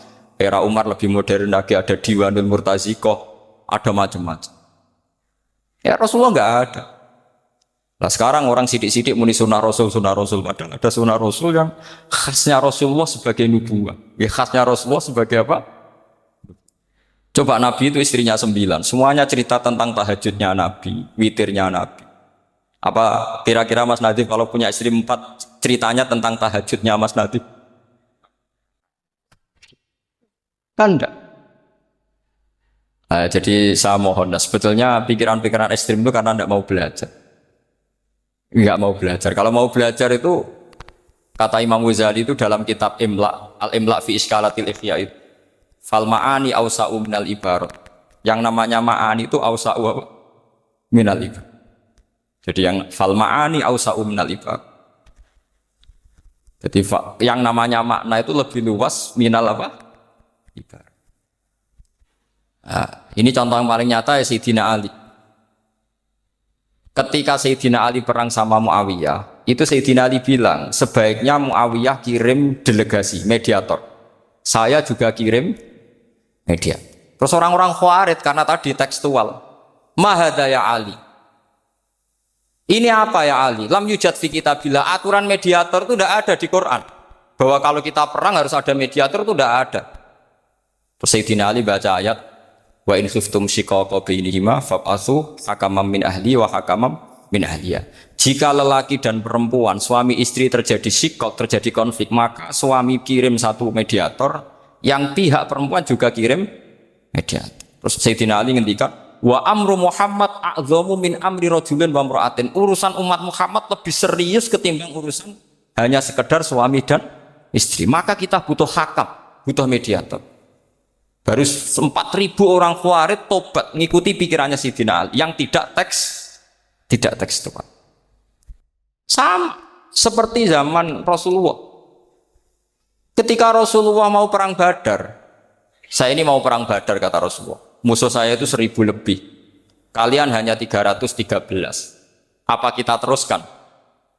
Itu sahabat langsung bilang gini, saya itu hafal teksnya.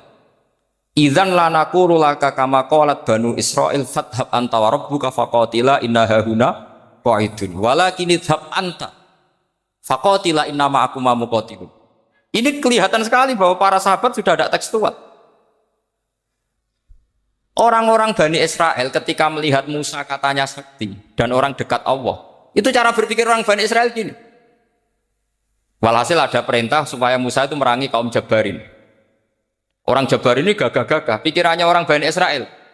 Musa kami itu sakti dekat Allah, ya sudahlah sama Allah saja sana, tak tunggu di rumah kabarnya. Itu kan sama dengan santri semedit roh kiai ini suga, kiai aku suga, serasa tak pikir kan seperti itu. Ya sama seperti itu. Nabi ku kekasih Allah, mesti perang menang, serasa tak ewangi mesti menang. Fadhab anta wa rabbuka faqatila inna hahuna. Kok itu ya sudah kamu berangkat saja sama Tuhan, tak tunggu di rumah. Tapi apa kata para sahabat Ansor ketika Nabi minta supaya mereka dukung di perang Badar? Langsung bilang, "Idzan la naqulu laka kama qalat Bani Israil." Kita tidak akan bermental kayak Bani Israil. Ini tekstual pada enggak. Mereka punya mafhum, punya pikiran. Cara Mas Nadi punya kreatif. Bahwa ini mental yang bejat, kita tidak akan meniru seperti itu. Itu sahabat. Jadi dulu sahabat itu makna di Quran juga ada tekstual. Jadi bisa memahami. Nah sekarang orang memaksa semuanya harus tekstual. Ya meskipun tadi jangan terlalu liar terus menjadi liberal. Tapi saya tidak tahu kalau contohnya Mas Nadiem tadi pakai kondom, sistem kondom tidak tahu. Itu pikirannya Jil apa Mas Nadiem tidak tahu saya. Itu tidak tahu. Kok sampai sembeling itu saya tidak tahu. Oh, lagi juga kalau tidak bisa nyontohkan yang di luar itu, saya itu ya tidak tahu. Mulai dulu ilmunya seperti itu terus. Saya tidak tahu lagi. Jadi mulai dulu zaman Nabi pun itu sudah ada pikiran-pikiran seperti itu. Jadi tekstual atau harfiah itu ya enggak. Nyatanya sahabat langsung bilang idzan lanaku rulaka kama qalat Banu apa? Isra. Jadi ini saya kira demikian, nanti kalau apa ada yang tanya monggo.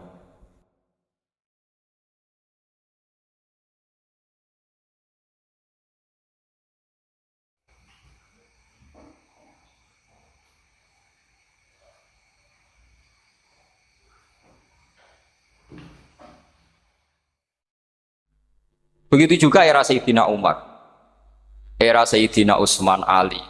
Itu juga ngalami orang-orang yang ekstrim. Misalnya begini, saya contohkan korban-korban ekstrim yang real. Sayyidina Ali itu masyhur, dia punya musuh besar namanya Muawiyah. Karena permusuhan ini tidak bisa dihindari. Jadi kalau dalam fikih Islam, ini anak-anak saya ajari fikih. Kalau orang mukmin membunuh orang mukmin itu hukumnya dosa besar apa kecil? Besar.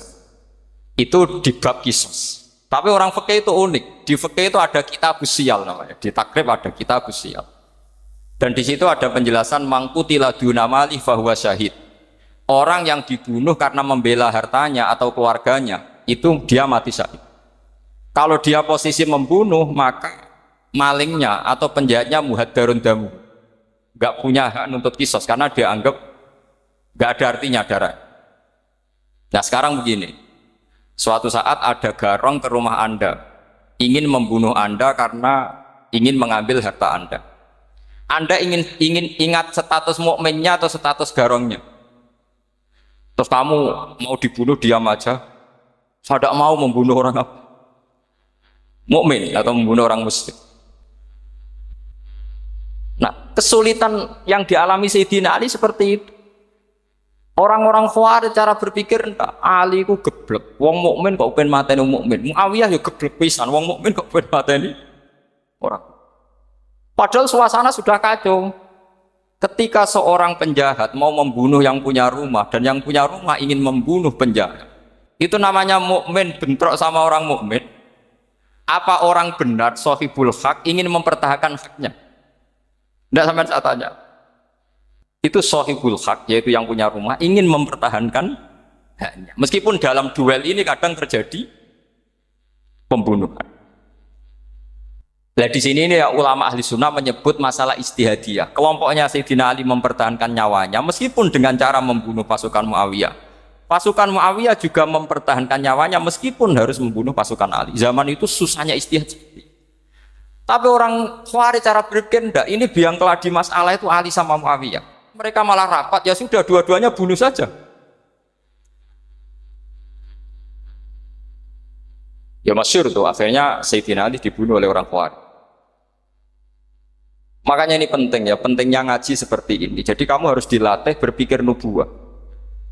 Ya, dilatih berpikir apa? Nubuwah disebut al ulama warasatul. Meskipun dengan cara yang ekstrim, tapi pikirannya saja, jangan perilakunya. Saya punya contoh sekian kasus, sekian tragedi. Misalnya begini, saya itu dulu punya teman, dia soleh, bisa baca Fathul Mu'in. Dia itu janggal, bilang sama saya, Gus, tidak biasanya Rasulullah itu agak-agak nyindir orang fakir. Ini kok ada hadis kadal fakru ayakuna kufur, bahwa kefakiran itu mendekati apa? Kekufuran. Dia itu aneh sekali. Biasanya tidak biasanya Rasulullah kritik seperti itu. Walhasil ini singkat cerita, anak ini ngalami satu trauma. Dia itu miskin. Gara-gara miskin gitu jadi burunya orang non muslim. Dan sering disuruh nganter majikannya itu ke tempat-tempat lokalisasi. Dia mulai mikir, ini gara-gara fakir saya harus nganter orang ke lokalisasi. Mulai ingat dia, sedekah Rasulullah, ini gara-gara fakir saya jadi pengantar orang ke lokalisasi. Suatu saat majikannya itu benar-benar bangkrut, malah tidak disuruh nganter, pokoknya carikan yang cantik bawa sini, pusing. Nah, dia akhirnya walhasil lari terus keluar, terus dia cerita betapa ekstrimnya fakir, sehingga gara-gara fakir saya harus jadi penolong orang yang mau apa mak. Anda boleh berpikir ekstrim, tapi ekstrim dalam melawan kemungkaran itu tadi. Saya nggak boleh jadi fakir, tapi takutnya fakir yang nanti jadi alat kemak. Imam Ghazali juga punya contoh seperti itu. Imam Ghazali pernah marah besar ketika tren di Baghdad itu orang belajar fikih semua. Hatta la yakuna thamma tabibun illa min ahli dhimmah, kata beliau. Sampai di Baghdad itu tidak ada dokter kecuali orang kafir dhimmah. Akhirnya kalau ada ulama sakit, saya masih ingat pas kecil, kalau ada ulama sakit itu tidak boleh dibawa ke rumah sakit, takutnya ketemu dokter muslim, non muslim malah disuntik langsung apa? Mati. Akhirnya ulama saat itu berfatwa, orang Islam harus ada yang jadi dokter. Banyaklah gus-gus yang sekolah ke dokter. Yang masyhur ya seperti Sahal bin Abdul Fattah. Itu dulu putranya Ki Fatah yang menolong Pak Mahfud saat sembunyi. Saking idolakannya Basal, anaknya dinamakan Sahal, tapi dia jadi dokter spesialis bedah. Begitu seterusnya urusan negara. Dulu itu orang jabat itu tidak boleh, karena jabat itu dekat dengan syubhat, dekat dengan haram. Tapi gara-gara pejabatnya non muslim, kalau bikin aturan ya ala non muslim. Ulama akhirnya sadar, andikan kita yang jabat pasti tidak seperti itu. Bisa bikin perda ini, bisa bikin pelaturan begini yang menguntungkan Islam. Nah, jadilah banyak pejabat yang sekarang muslim. Tempat-tempat maksiat di obrak-abrik sama Satpol PP macam-macam. Kita untung. Tapi kalau orang-orang khawarij pikirannya pokoknya pejabat itu dekat dengan haram, dekat dengan syubhat. Padahal dengan kita jabat bisa bikin perda atau apa yang menguntungkan Islam. Kemudian menjadi masalah baru secara fikih. Ini adik-adik dengerin biar kulino senam fikih. Kalau caleg soleh, misalnya Mas Nadif nyalek, ini tadi tak guyoni, mau jadi bupati ndak, kalau ya mau saya dukung. Jadi misalnya gini ya, Zaid sama Bakar, misalnya Bakar itu orang soleh, mau jadi calon lurah. Dia tahu kalau dia lurahnya kampung lebih baik. Kalau yang jadi ini Zaid, itu kampung itu rusak, karena dia suka dugem, suka macam-macam. Kemudian Zaid ini pasti jadi karena beli suara. Misalnya per kepala itu dibeli 50.000. Bakar ini kalau nggak beli suara kalah. Padahal dengan kalahnya Bakar artinya kemenangan kemungkaran. Itu zaman era Fathul Mu'in, muridnya Ibnu Hajar Al-Hitami. Ibnu Hajar muridnya Abu Zakaria Al-Ansori itu fatwa. Yang soleh ini wajib beli suara, bukan boleh, wajib beli suara. Tapi ini namanya tidak nyuap, perlu dicatat, ini namanya tidak nyuap. Jadi tidak bisa kamu kaitkan misalnya ar-rosi wal murtasi finnar. Yang nyuap maupun yang menerima suap adalah sama-sama di neraka. Tidak bisa seperti itu, karena logikanya dibalik. Sekarang Bakar ini beli suara itu untuk membeli kebenaran, untuk mengawal kebenaran. Zaid beli suara untuk menopang kebatilan. Berarti namanya Bakar ini penyuap atau pembeli kebenaran? Pembeli kebenaran. Harus dibedakan. Nah, ini pentingnya ulama. Memang nyatanya seperti itu.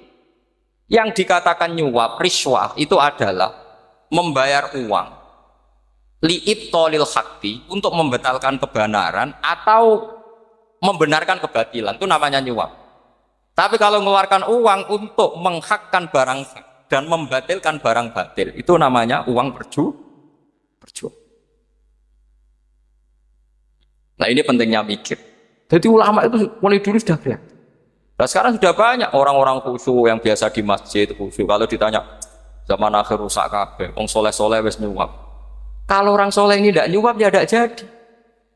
Kalau nggak jadi mereka nggak ada yang jadi DPR, nggak ada partai Islam, habis malah Indonesia. Saya itu punya kenalan banyak pakar-pakar di Jakarta, itu cerita saya, Pak Baha. Indonesia itu solusinya gampang. Kita ini punya Bali, punya Batam. Itu kalau Bali dimakaukan, Batam dikayakan Hollywood. Amerika kaya itu bukan karena hebat. Pornografi dijual, tinju di Nevada itu dijual, di Las Vegas dijual, apa saja dijual. Kalau tidak kaya itu gimana? Sementara Indonesia mau aur-auran gitu sukan partai Islam. Sebenarnya Indonesia gampang, kalau ingin kaya Bali itu dikayakan Hollywood atau dikayakan Makau, jadi kota judi. Batam dijadikan kaya Las Vegas. Itu transaksinya pasti triliunan. Orang kamane wong wudo dijual, judi dijual, orang tinju dijual. Tapi gara-gara ada partai Islam, nyari rumus solusi ekonomi itu yang tidak seperti itu. Akhirnya kangelan. Akhirnya rapat isu. Tapi barokah tetap barokah partai apa? Yang menangnya caleg-calegnya rata-rata ya beli. Kalau tidak beli habis. Saya bukan menghalalkan nyuap, enggak. Kalau nyuap tetap haram ila yaumil qiyamah. Tapi kalau suratul masalah seperti ini kamu mengatakan suap, itu beda. Ini suratul masalah yang tidak ada kaitannya dengan asal lawannya batil, kecuali lawannya sama-sama hak. Dua calon di kampung itu soleh sama soleh. Ini yang soleh bayar nggak boleh, karena siapapun yang jadi soleh itu tidak boleh. Makanya kalau cari musuh yang dolim biar halal ya. Sekarang ya seperti itu. Kamu biasa heroik, biasa ngasih kiai kamu, ngasih hadiah kamu, biasa ngasih ibu kamu uang. Ternyata ibu kamu setelah kamu kasih uang, dikasihkan adik kamu atau kakak kamu yang nggak pernah kerja, terus kamu marah-marah, ini tidak adil. Saya yang memberi nggak dikasih, ini yang nggak kerja dikasih terus. Loh, kamu biasa jadi pahlawan kok turun kelas menjadi apa? Pasien. Kamu milih jadi pahlawan apa pasien? Pahlawan. Jadi sebetulnya faham-faham ekstremis ini dari kegoblokan. Dari kegoblokan berpikir nubuwah sehingga tidak punya rasa ibadah.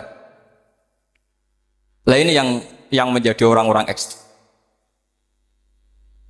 Jadi korban pertama ekstremitas itu bukan sahabat tapi Rasulullah Shallallahu Alaihi Wasallam, yaitu Nabi dibilangin oleh mereka, "I'dil ya Muhammad, kamu kalau bagi harus adil." Pikiran mereka kalau adil sama rata sama. Jadi kalau pakai pikiran itu, saya minum di sini itu haram. Mau ndak ikut bikin kok minum. Enak tamu, toko-toko mangan, sing masak kangelan lho. Itu jadedan bareng. Itu sama seperti kasusnya Bahram Al-Majusi. Dia itu seorang raja kaya, punya anak cantik. Dipikir-pikir, anakku ayu dirabi nang liya rugi, sing gedhekno aku sing rumah aku dirabi wong liya. Maka dia berpikir mau dinikahi sendiri.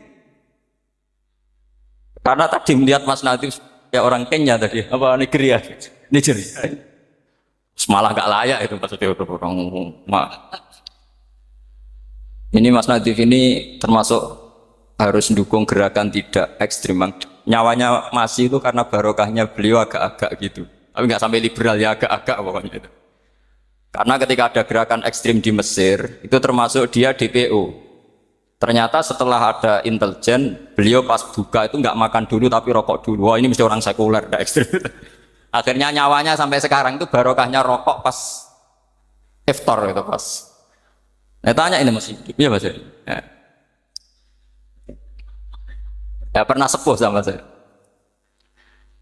Jadi pikiran-pikirannya Bahram itu seperti itu. Walhasil akhirnya Bahram itu menikahi anaknya sendiri. Masyhur itu dalam cerita. Jadi ceritanya itu ada seorang wali tidur di Masjid Haram sama Rasulullah, ditemuin gitu.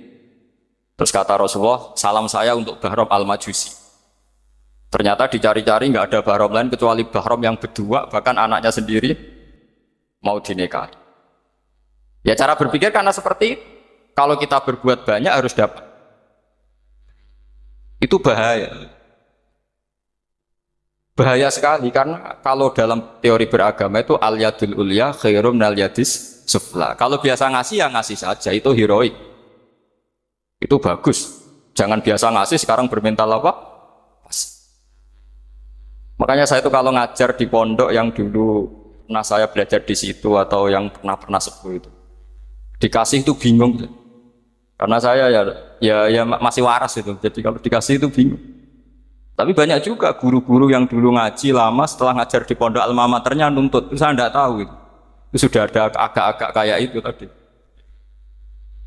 Walhasil si Bahram tadi itu, ini cerita harus saya teruskan karena nggak boleh diputus.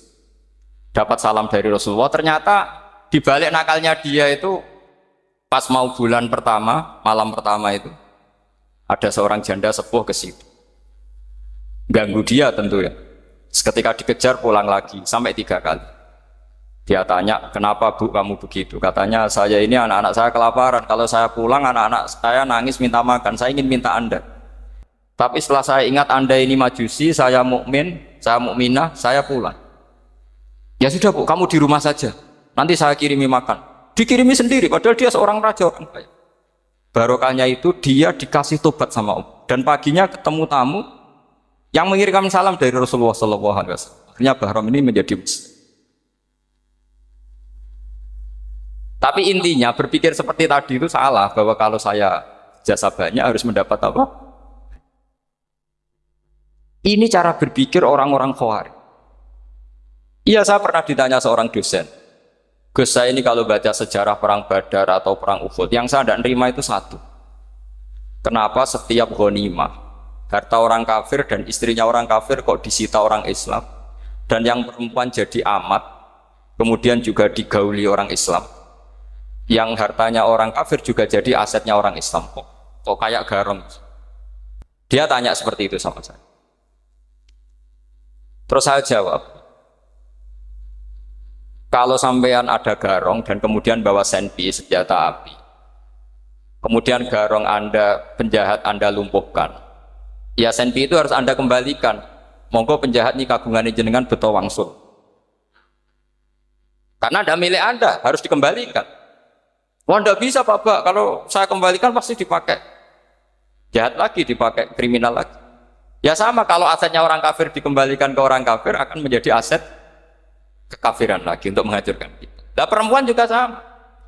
Perempuan itu alat produksi. Jika perempuan tadi dikembalikan ke orang kafir, maka kamu menolong populasi orang. Ya seperti itu. Paham? Makanya disita dalam perang loh ya, tapi dalam perang yang legal. Nah itulah kenapa amat halal. Makanya di Quran itu illa ala azwajihim aw ma malakat ayman. Paling enggak itu masih ada ulama atau pemikir atau ustadz siapa saja yang bisa memahami logika apa? Nanti kalau ulama ini sudah meninggal, orang akan mencibir Islam dengan cara mengatakan Islam itu jahat, yaitu menyita hartanya orang kafir dan istrinya orang kafir. Setiap kali terjadi, karena pemikiran ini pasti sama-sama kutubnya sama-sama ekstrim. Nah ini penting saya katakan. Makanya masyhur itu perdebatan Sayyidina Ali dan Muawiyah. Ini saya kutip sedikit. Ini ya sama-sama berpikir ekstrim, tapi ekstrim yang baik.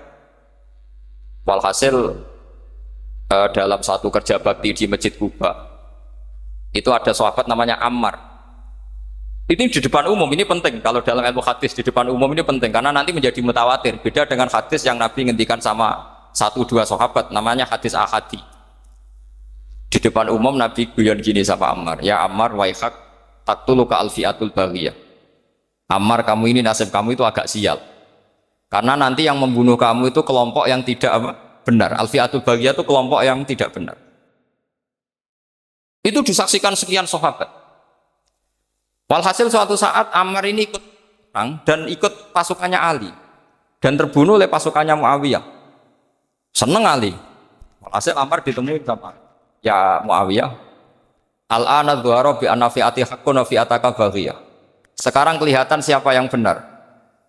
Saya yang benar, kamu yang salah. Kenapa? Karena Ammar kelompokku dan terbunuh oleh kelompok kamu.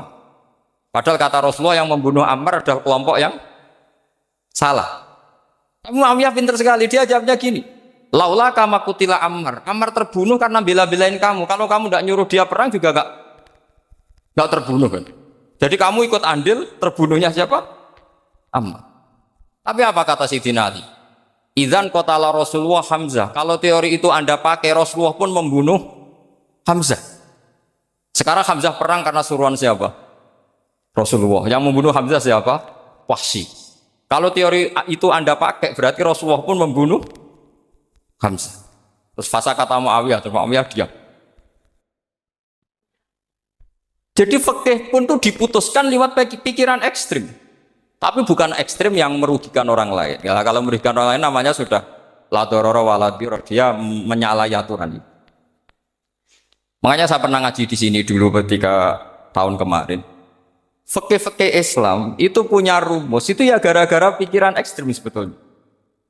Saya pernah nyontohkan adalah orang tuh kalau sholat jenazah itu mayitnya di depan. Itu ulama fikih tidak ada yang punya alasan. Mau hanya bilang gini, hakadha wajadna salafan wa khulafan. Mulai dulu kalau nyolati mayit ya jenazahnya di depan. Ya hanya gitu saja, tidak punya alasan.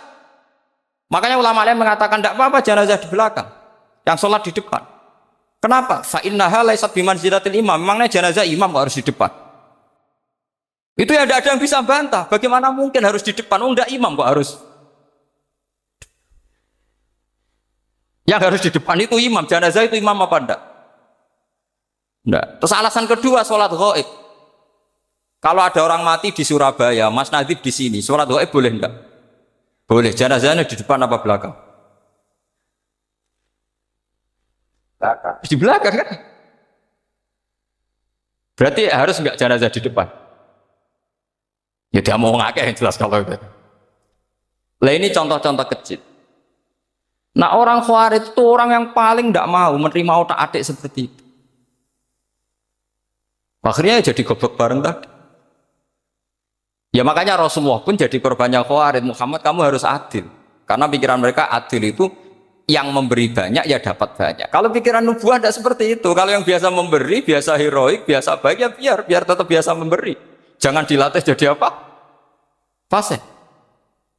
Ini mungkin adik-adik juga agak keberatan, tapi harus dilatih. Makanya saya itu jadi kiai itu ya mulai kecil anaknya kiai, putu kiai. Saya itu ya mulang tuh senang. Saya tidak pernah terlintas dikasih santri atau dihormati ya enggak. Mungkin sampai mati ya enggak terlintas. Ya pikiran saya sederhana. Biasa mulang pahlawan malah sekarang pasen itu malah kayak cemen, kayak turun kelas gitu. Jadi saya terus ya enggak kepikiran sama sekali. Loh kalau saya minta sama Allah karena itu atasan saya. Makanya ada ulama yang ekstrim gini, ini kisah nyata. Ada ulama alim datang ke seorang raja. Rajanya ini soleh padahal. Ternyata pas raja itu berdoa, ya Allah saya kasih ini, kasih ini. Padahal ulama tadi itu mau mengajukan proposal. Mau minta apa gitu. Terus dia pulang ketika ditanya, Pak Kiai kenapa pulang? Ternyata raja itu minta zat yang sama yang saya mintai. Kalau raja saja masih minta, ngapain saya minta raja? Saya akan minta zat yang dimintai raja. Terus pulang dia. Oh, itu ya pikiran ekstrim, tapi bagus ekstrimnya. Saya akan minta zat yang dimintai raja. Kalau sampean kan uteke saya les, sholat dinteni, tetap jalo. Oh, orang mikir seperti itu. Memang salah didik, salah itu tadi. Nah, ini harus dilatih. Masyhur itu ketika Nabi pas Fathu Makkah itu, orang-orang Ansor komentari Nabi gini, ketika Nabi sangat happy di Mekah, sangat enjoy di Mekah, kata orang-orang Ansor, Amar rojul adroka durok fatun fi ahli wa ulfatun fi asyirati. Namanya orang pasti happy kalau di kampung halaman. Jangan-jangan Rasulullah itu nanti hidup di Mekah lagi, karena Mekah sudah dikuasai orang Islam. Beliau pasti kangen sama keluarga, sama Mekah. Tapi ya sama, ketika Rasulullah mulai ngasih itu, orang-orang Quraisy dikasih banyak, orang Ansor juga pikirannya seperti itu. Baru orang Ansor dilatih pikiran nubuwah, yaitu tadi. Mereka itu dapat kambing, dapat sapi terus pulang. Kamu mendapat saya. Milih mana? Milih Rasulullah Shallallahu Alaihi Wasallam. Sekarang kamu saya balik. Kamu punya kiai, kamu bisa memberi hadiah, memberi beliau. Suatu saat kiai Anda ini kaya raya, terus sering ngasih orang-orang yang nggak pernah berjasa. Kamu nggak pernah dikasih. Itu kalau pakai pikiran Khawarij, kiai ini salah karena ngasih orang yang tidak apa? Berjasa. Tapi kalau kamu pakai pikiran nubuah, enggak. Alhamdulillah saya tetap istiqomah memberi kiai itu. Dan alhamdulillah enggak dibales. Semoga balasannya di akhir. Ya sudah seperti itu. Kalau pakai pikiran gengsi tadi seperti itu. Masa biasa memberi sekarang posisi diberi. Saya rak turun apa? Kelas. Jadi sebetulnya pikiran ekstrim itu boleh. Tapi untuk yang seperti ini bukan ekstrim yang tadi. Makanya ini disebut al-hujjat. Al-hujjat itu satu logika yang bisa mematahkan asumsi awal. Ini saya harap santri-santri matolek putra maupun putri berpikir seperti ini. Sehingga sama. Jadi misalnya sekarang dibalik. Kalau ada orang NTT yang masih non-muslim, itu orang kafir yang harus dibunuh atau orang kafir yang harus didakwai. Mesti pikirannya itu, kalau Nabi itu ya semua yang didakwai Nabi dulu orang kafir. Nah, ketika Nabi di Mekah itu pertama ketemu orang kafir itu dibunuh atau didakwai? Didakwai. Ya berarti pilihan sekarang ya didakwai bukan dibunuh. Nah soal perang itu perang itu beda dengan membunuh. Ada janjinya, ada macam-macamnya, terus nggak ada solusi itu baru ada apa? Jadi kalau sudah dibalik-balik gitu, makanya kata ulama-ulama, Khawarij itu pasti salah. Pasti salahnya adalah kalau orang tidak benar ya dibenarkan bukan dibunuh. Kalau setiap orang kafir dibunuh, Nabi kapan jadi nabinya? Karena orang kafir habis. Jadi metode bil hikmati ada, al-mau'izatul hasanah ada karena orang kafirnya sudah apa? Mati. Terus, pertanyaan kedua, kalau Nabi harus ekstrim ngapain yang ngawal Jibril? Halnya Israel lebih efektif. Jadi kalau sama-sama ingin ekstrim, Nabi itu nggak usah dikawal Jibril, kan enggak efektif kan? Harusnya yang ngawal itu siapa? Israel. Kan nggak repot. Nah, jadi saya mohon ini saya cerita. Jadi korban pikiran ekstrim itu bukan siapa-siapa. Pertama itu Rasulullah. Akhirnya Rasulullah menjelaskan, ya beginilah cara berpikir. Jadi saya kira demikian. Nanti mungkin kalau ada tanya-tanya, ada pertanyaan. Yang jelas kalau seputar ekstremitas itu bisa latihan ya. Sebenarnya bisa latihan di fikih. Karena fikih ini cerminan dari pikiran ulama. Ya, cerminan dari pikiran apa? Ulama yang tidak tekstual. Ya, seperti gini ya. Tasaddaqa Rasulullah so'an min tamrin au so'an min aqidin. Ya. Ketika zakat fitrah itu Rasulullah mengeluarkan satu sok amr. Amr itu kurma.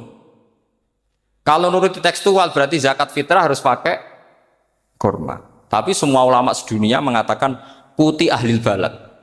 Hanya dalam konteks Indonesia ya pakai apa? Beras. Berarti kata tamr diganti kut. Diganti apa? Kut. Jadi orang itu jangan diajak goblok bareng. Masa Nabi ngendikan tamr harus apa? Makanya saya pernah debat. Pak Nabi itu cingkrang. Kenapa orang-orang itu rata-rata tidak cingkrang? Saya bilang Nabi itu hidupnya di Mekah. Kenapa Anda hidup di Indonesia? Iya, Nabi itu hidupnya di Mekah.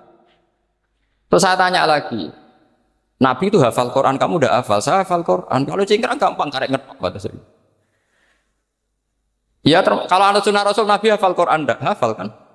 Berarti kalau ikut sunnah Rasul, hafal Quran. Jangan cingkrang tok, ya hafal apa?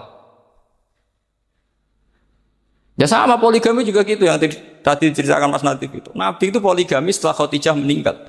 Apa mereka mau nunggu istri pertama meninggal? Kalau ingin persis loh. Kalau ingin persis nunggu istri pertama meninggal. Ah iya. Enggak mau juga kan? Ya biasa saja lah. Pokoknya yang dihalalkan syariat ya kita bilang halal, yang diharamkan kita bilang apa? Enggak usah sok suci isi sunnah Rasul. Saya punya banyak cerita. Abu Bakar itu dulu sering menghindari sunnah Rasul. Dulu Rasulullah itu kalau ada orang minta ya dikasih. Ketika era Abu Bakar bikin Baitul Mal. Ketika ditanya ini zaman Rasulullah tidak ada, kata Abu Bakar, huwa Rasulullah. Beliau itu Rasulullah. Mbok gak di-manage ya negara tertib. Umar bikin pasukan itu diangkat negara. Kalau dulu zaman Nabi yang ikut perang bahaya, yang tidak perang namanya munafik. Era Umar tidak, militer itu ditunjuk. Ya digaji pakai Diwanul Murtaziqah. Ketika ditanya kenapa ada kayak Rasulullah, huwa Rasulullah, mbok tidak tertib pun tetap negara stabil. Karena ada karismanya. Jadi kadang-kadang dalam banyak hal itu kita malah tidak boleh persis Rasulullah karena kadang banyak khususnya. Yaitu contoh yang paling masyhur di fikih ya kayak Nabi itu nikah 9 itu khususnya. Dalam strategi juga sama. Dalam strategi memanage negara juga sama. Banyak sahabat yang punya ide yang zaman Nabi itu tidak ada. Ketika ditanya kenapa tidak persis Nabi, katanya huwa Rasulullah. Ya Rasulullah itu meskipun seperti itu, meskipun tidak tertib secara rasional, tetap dikawal wahyu, makanya negara baik-baik saja. Kalau saya ini hanya Abu Bakar, kalau tidak ya repot. Umar ya sama, bikin Diwanul Murtaziqah. Utsman juga sama, di-manage negara. Sayyidina Ali juga di-manage. Kalau Nabi tidak. Tapi tidak apa-apa, karena ada karisma. Sama tak cerita nih, masalah zakat yang masyhur.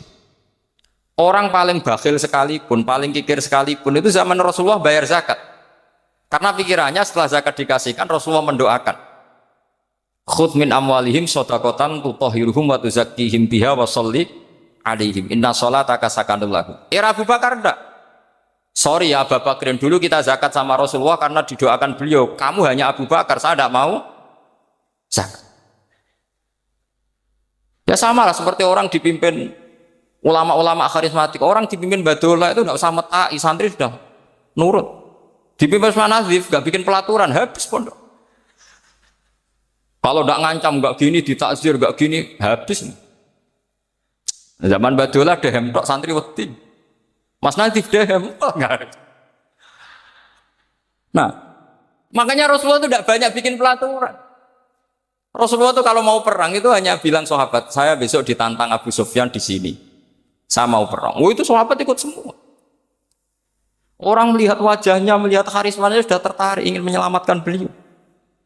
Kita tidak akan ridho Rasulullah keluar sendiri. Kalau Abu Bakar ya enggak. Pertama Abu Bakar pidato sudah sopan. Saya memimpin kamu.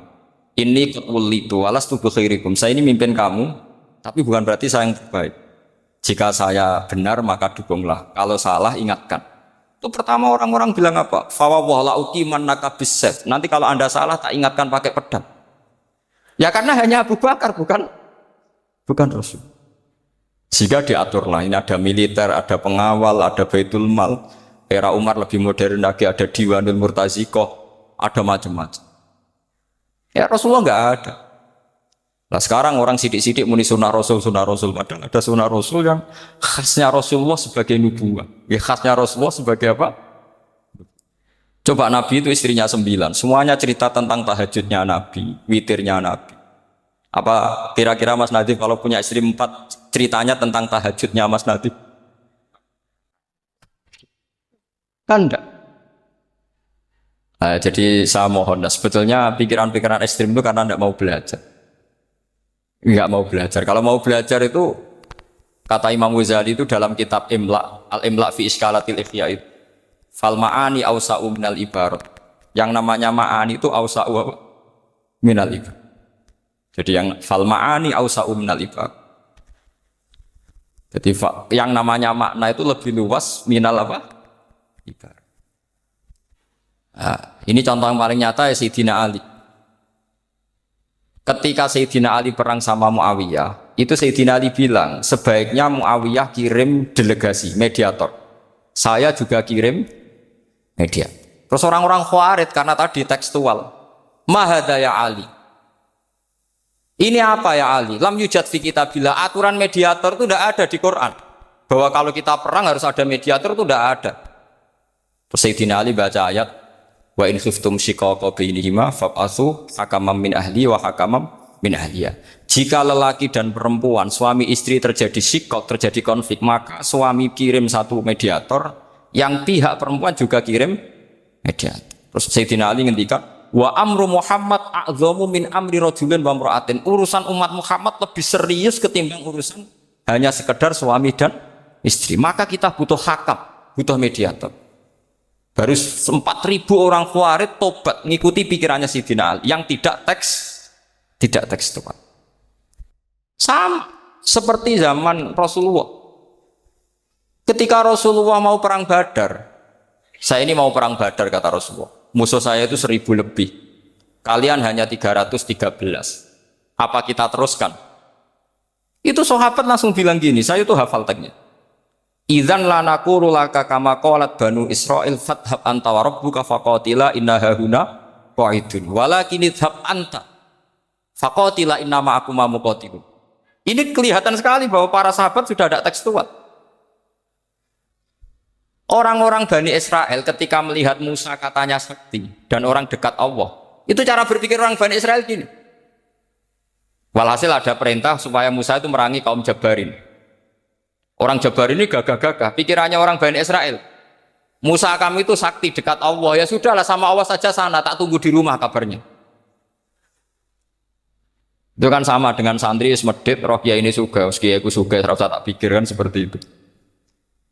Ya sama seperti itu. Nabi ku kekasih Allah, mesti perang menang, serasa tak ewangi mesti menang. Fadhab anta wa rabbuka faqatila inna hahuna qa'idun. Ya sudah kamu berangkat saja sama Tuhan, tak tunggu di rumah.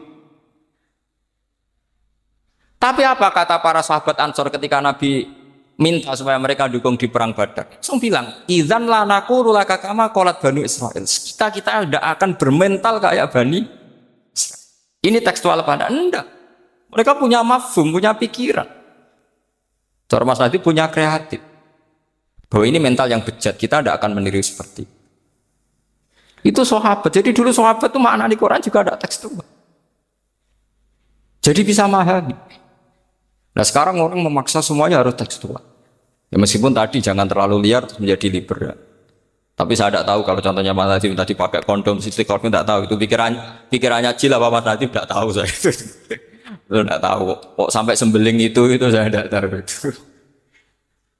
Oh, lagi juga kalau tidak bisa nyontohkan yang di luar itu, saya itu ya tidak tahu. Mulai dulu ilmunya seperti itu terus. Saya tidak tahu lagi. Jadi mulai dulu zaman Nabi pun itu sudah ada pikiran-pikiran seperti itu. Jadi tekstual atau harfiah itu ya enggak. Nyatanya sahabat langsung bilang idzan la naqulu laka kama qalat banu apa? Isra. Jadi ini saya kira demikian, nanti kalau ada yang tanya monggo.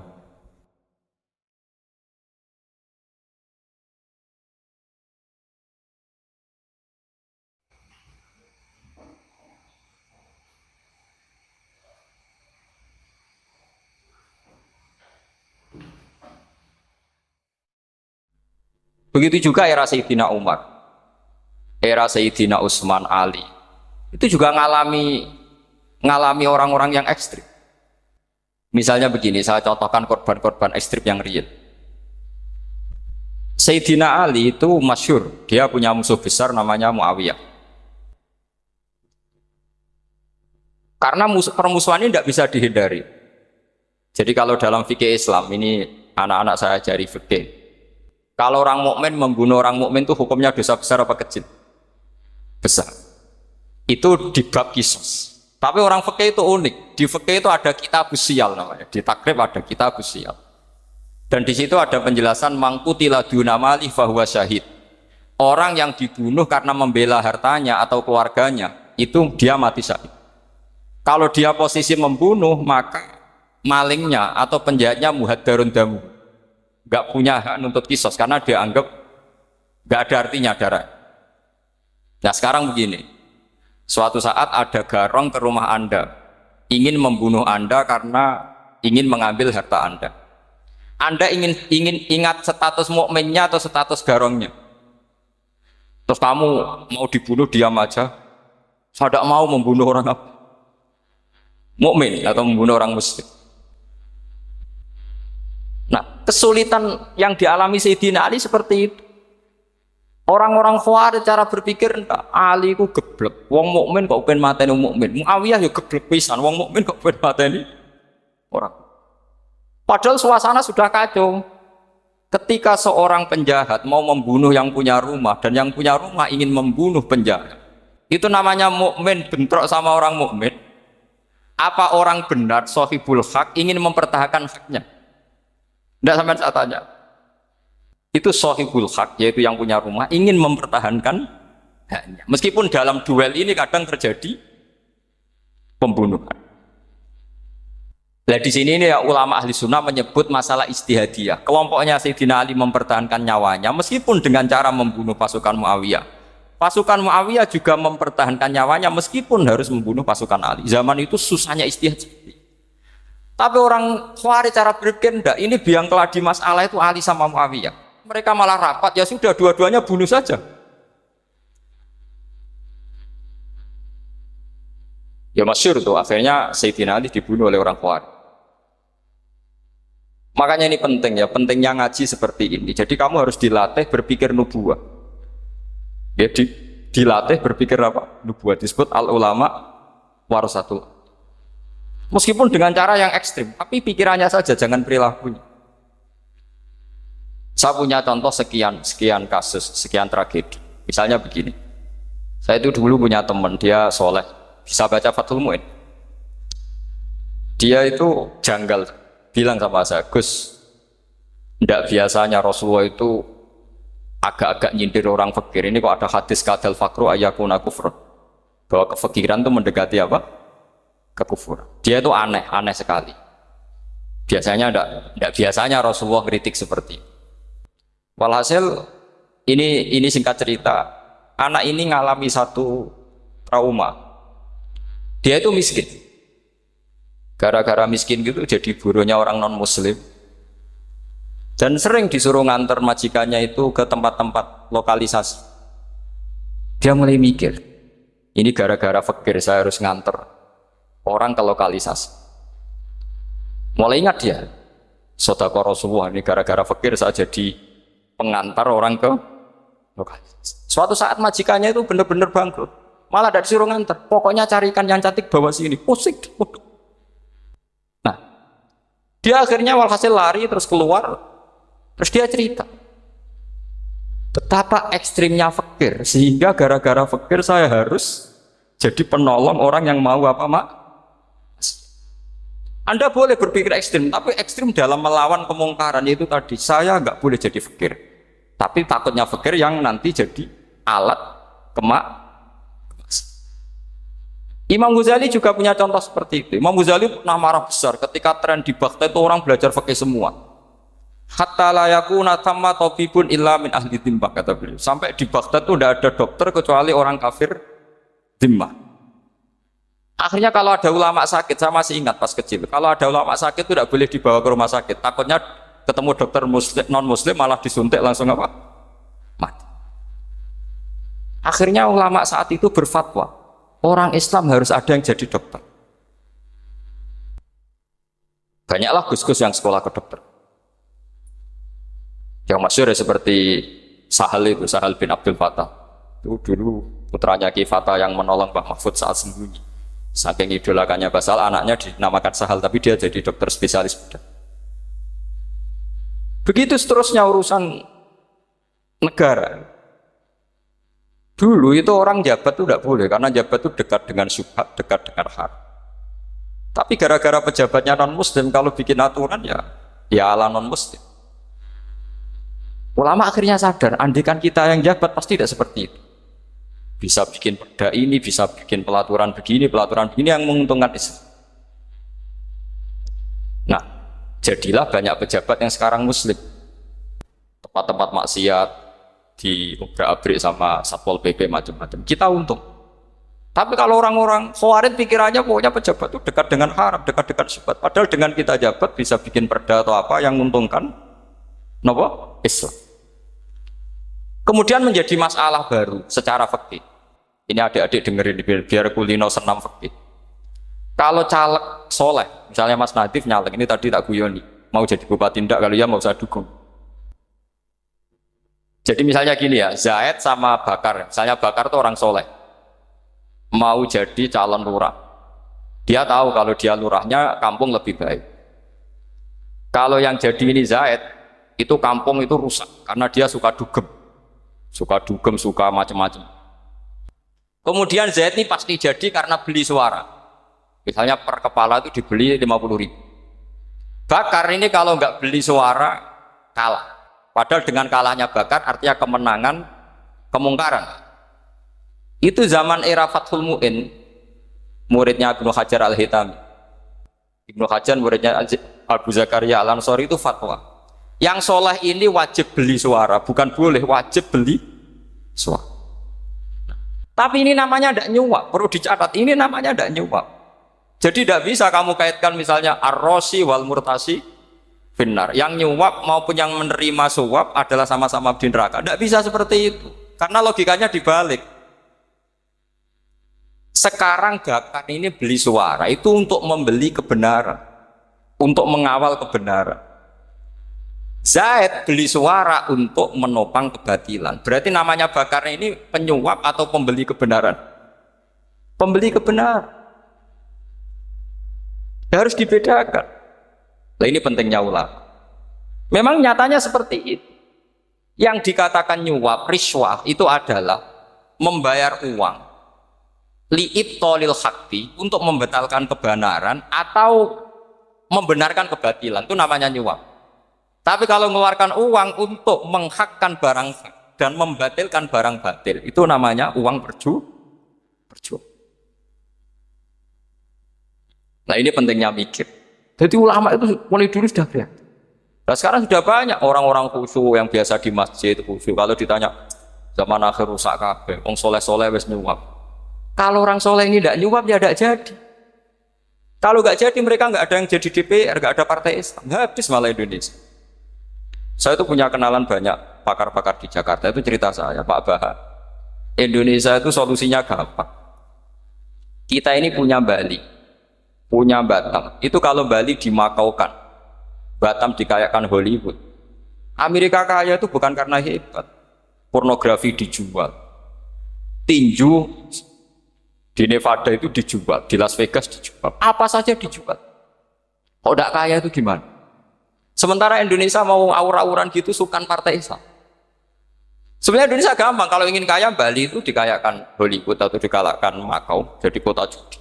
Batam dijadikan kaya Las Vegas. Itu transaksinya pasti triliunan.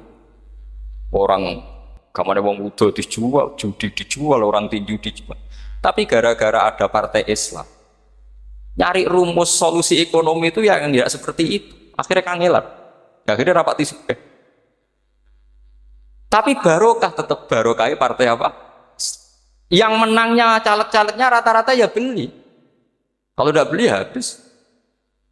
Saya bukan menghalalkan nyuap, enggak. Kalau nyuap tetap haram ila yaumil qiyamah.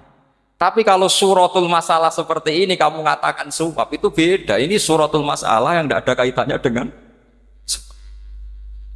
asal lawannya batil, kecuali lawannya sama-sama hak. Dua calon di kampung itu soleh sama soleh. Ini yang soleh bayar nggak boleh, karena siapapun yang jadi soleh itu nggak boleh. Karena kalau cari musuh yang dolim biar halal ya. Sekarang ya seperti itu. Kamu biasa heroik, biasa ngasih kiai kamu, ngasih hadiah kamu, biasa ngasih ibu kamu uang. Ternyata ibu kamu setelah kamu kasih uang dikasihkan adik kamu atau kakak kamu yang nggak pernah kerja, terus kamu marah-marah, ini tidak adil. Saya yang memberi nggak dikasih, ini yang nggak kerja dikasih terus. Loh, kamu biasa jadi pahlawan kok turun kelas menjadi apa? Pasien. Kamu milih jadi pahlawan apa pasien? Pahlawan. Jadi sebetulnya faham-faham ekstremis ini dari kegoblokan. Dari kegoblokan berpikir nubuwah sehingga tidak punya rasa ibadah. Lah ini yang menjadi orang-orang ekstrem. Jadi korban pertama ekstremitas itu bukan sahabat tapi Rasulullah Shallallahu Alaihi Wasallam, yaitu Nabi dibilangin oleh mereka, "I'dil ya Muhammad, kamu kalau bagi harus adil." Pikiran mereka kalau adil sama rata sama. Jadi kalau pakai pikiran itu, saya minum di sini itu haram, mau ndak ikut bikin kok minum. Enak tamu, toko-toko mangan, sing masak kangelan urut. Itu jajan bareng. Itu sama seperti kasusnya Bahram Al-Majusi. Dia itu seorang raja kaya, punya anak cantik. Dipikir-pikir, anakku ayu dirabekno yo rugi, sing gedekno aku, sing rumah aku dirabi wong liya. Maka dia berpikir